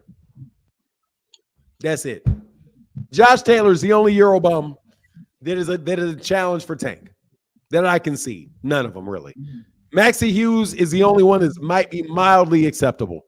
Is Maxie Hughes, because Maxie Hughes, they said, beat George Kambosos, but I don't even believe that shit, to tell you the truth. I don't think any of them are. Any fighter at 135 pounds and below at 100 fighting Gervonta Davis in the UK is going to get their ass slept. Okay, period. Schooled and slept, definitely. So please don't be that guy that just believes anything and just will defend anything, bro. Anyway, man. Hey, man, you are always the pleasant end to the show, brother. But my beard, I got to tell you, while it may not be as thick as yours, my gray is much more widespread. Ooh, hey man, hey boy, hey, one day it's gonna be that for me too, boy.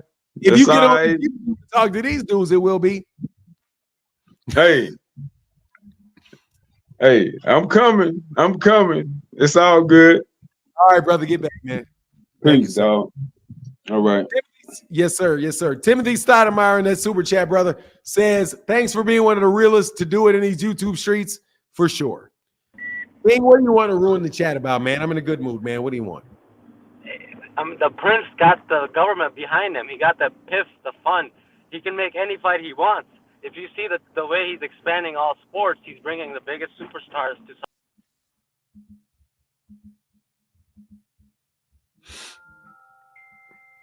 All right, y'all. Much love to everybody in the chat, everybody in the super chat. Did I miss? I don't think I missed any. Mary Bell, thank you. Good afternoon, Fanon. Good afternoon to you. I'm sorry, Mary Ann Bell. GM in the building said, Ray Davis, you officially a pay-per-view star. Oh, man. Wow, Ray. Please don't do that. Ray Davis villain arc has been so much. Oh, click the link, Ray. I'm sorry. I'll continue for Ray Davis.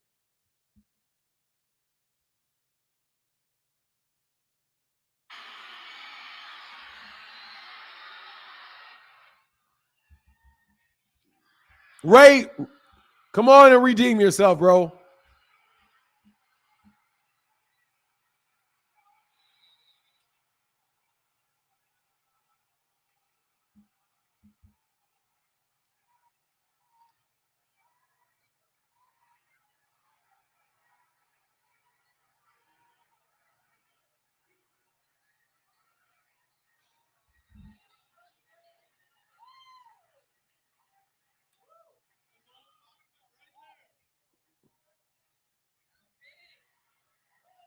Oh. All right, one more. I'm sorry. Hey, Richie Baby's my guy. I said I missed him. I did miss him. Ray, you want to get on here, man? Ray's villain arc, dog. I'm trying to tell you, man. They stealing it, bro. They stealing it, bro.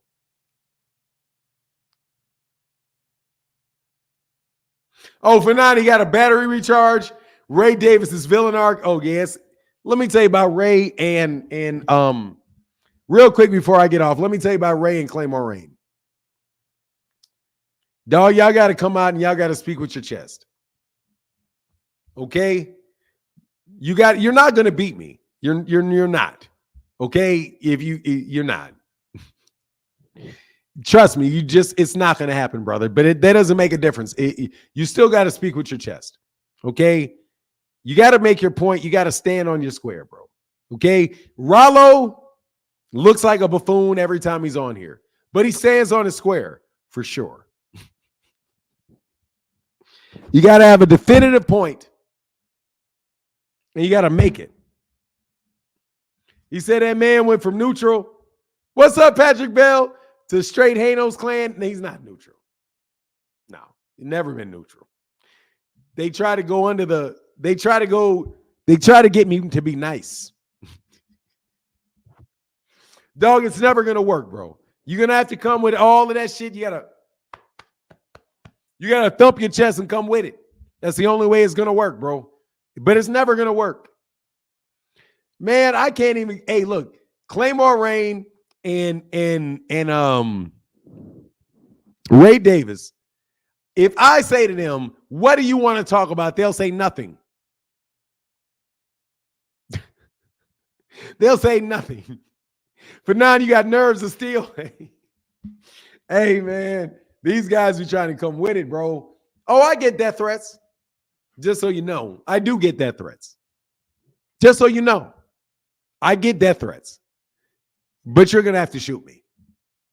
That's what it is. It's just going to have to happen, brother. You're just going to have to hit me. You're just going to have to hit me up, bro. That's all. That's the only way that's going to work. And I mean it. And I meant that because of Malcolm X. If Malcolm X can stand up there on a stage and know damn well these dudes trying to kill him, dog, then ain't nobody safe, bro. Anybody can pick up a gun for anything. So your life is only worth, your physical life is only worth so much.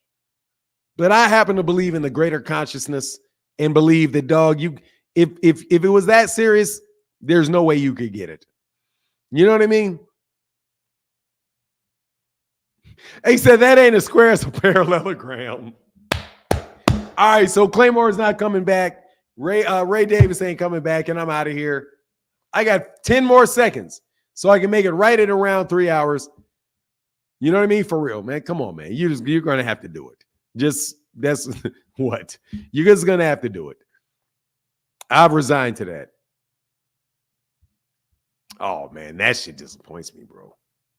That shit disappoints me.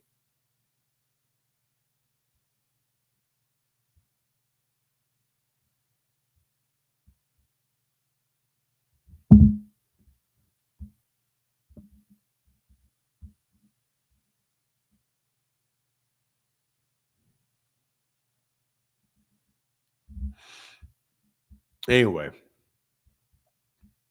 much love to everybody in the chat, everybody in the super chat. And with that, I'm out. Deuces.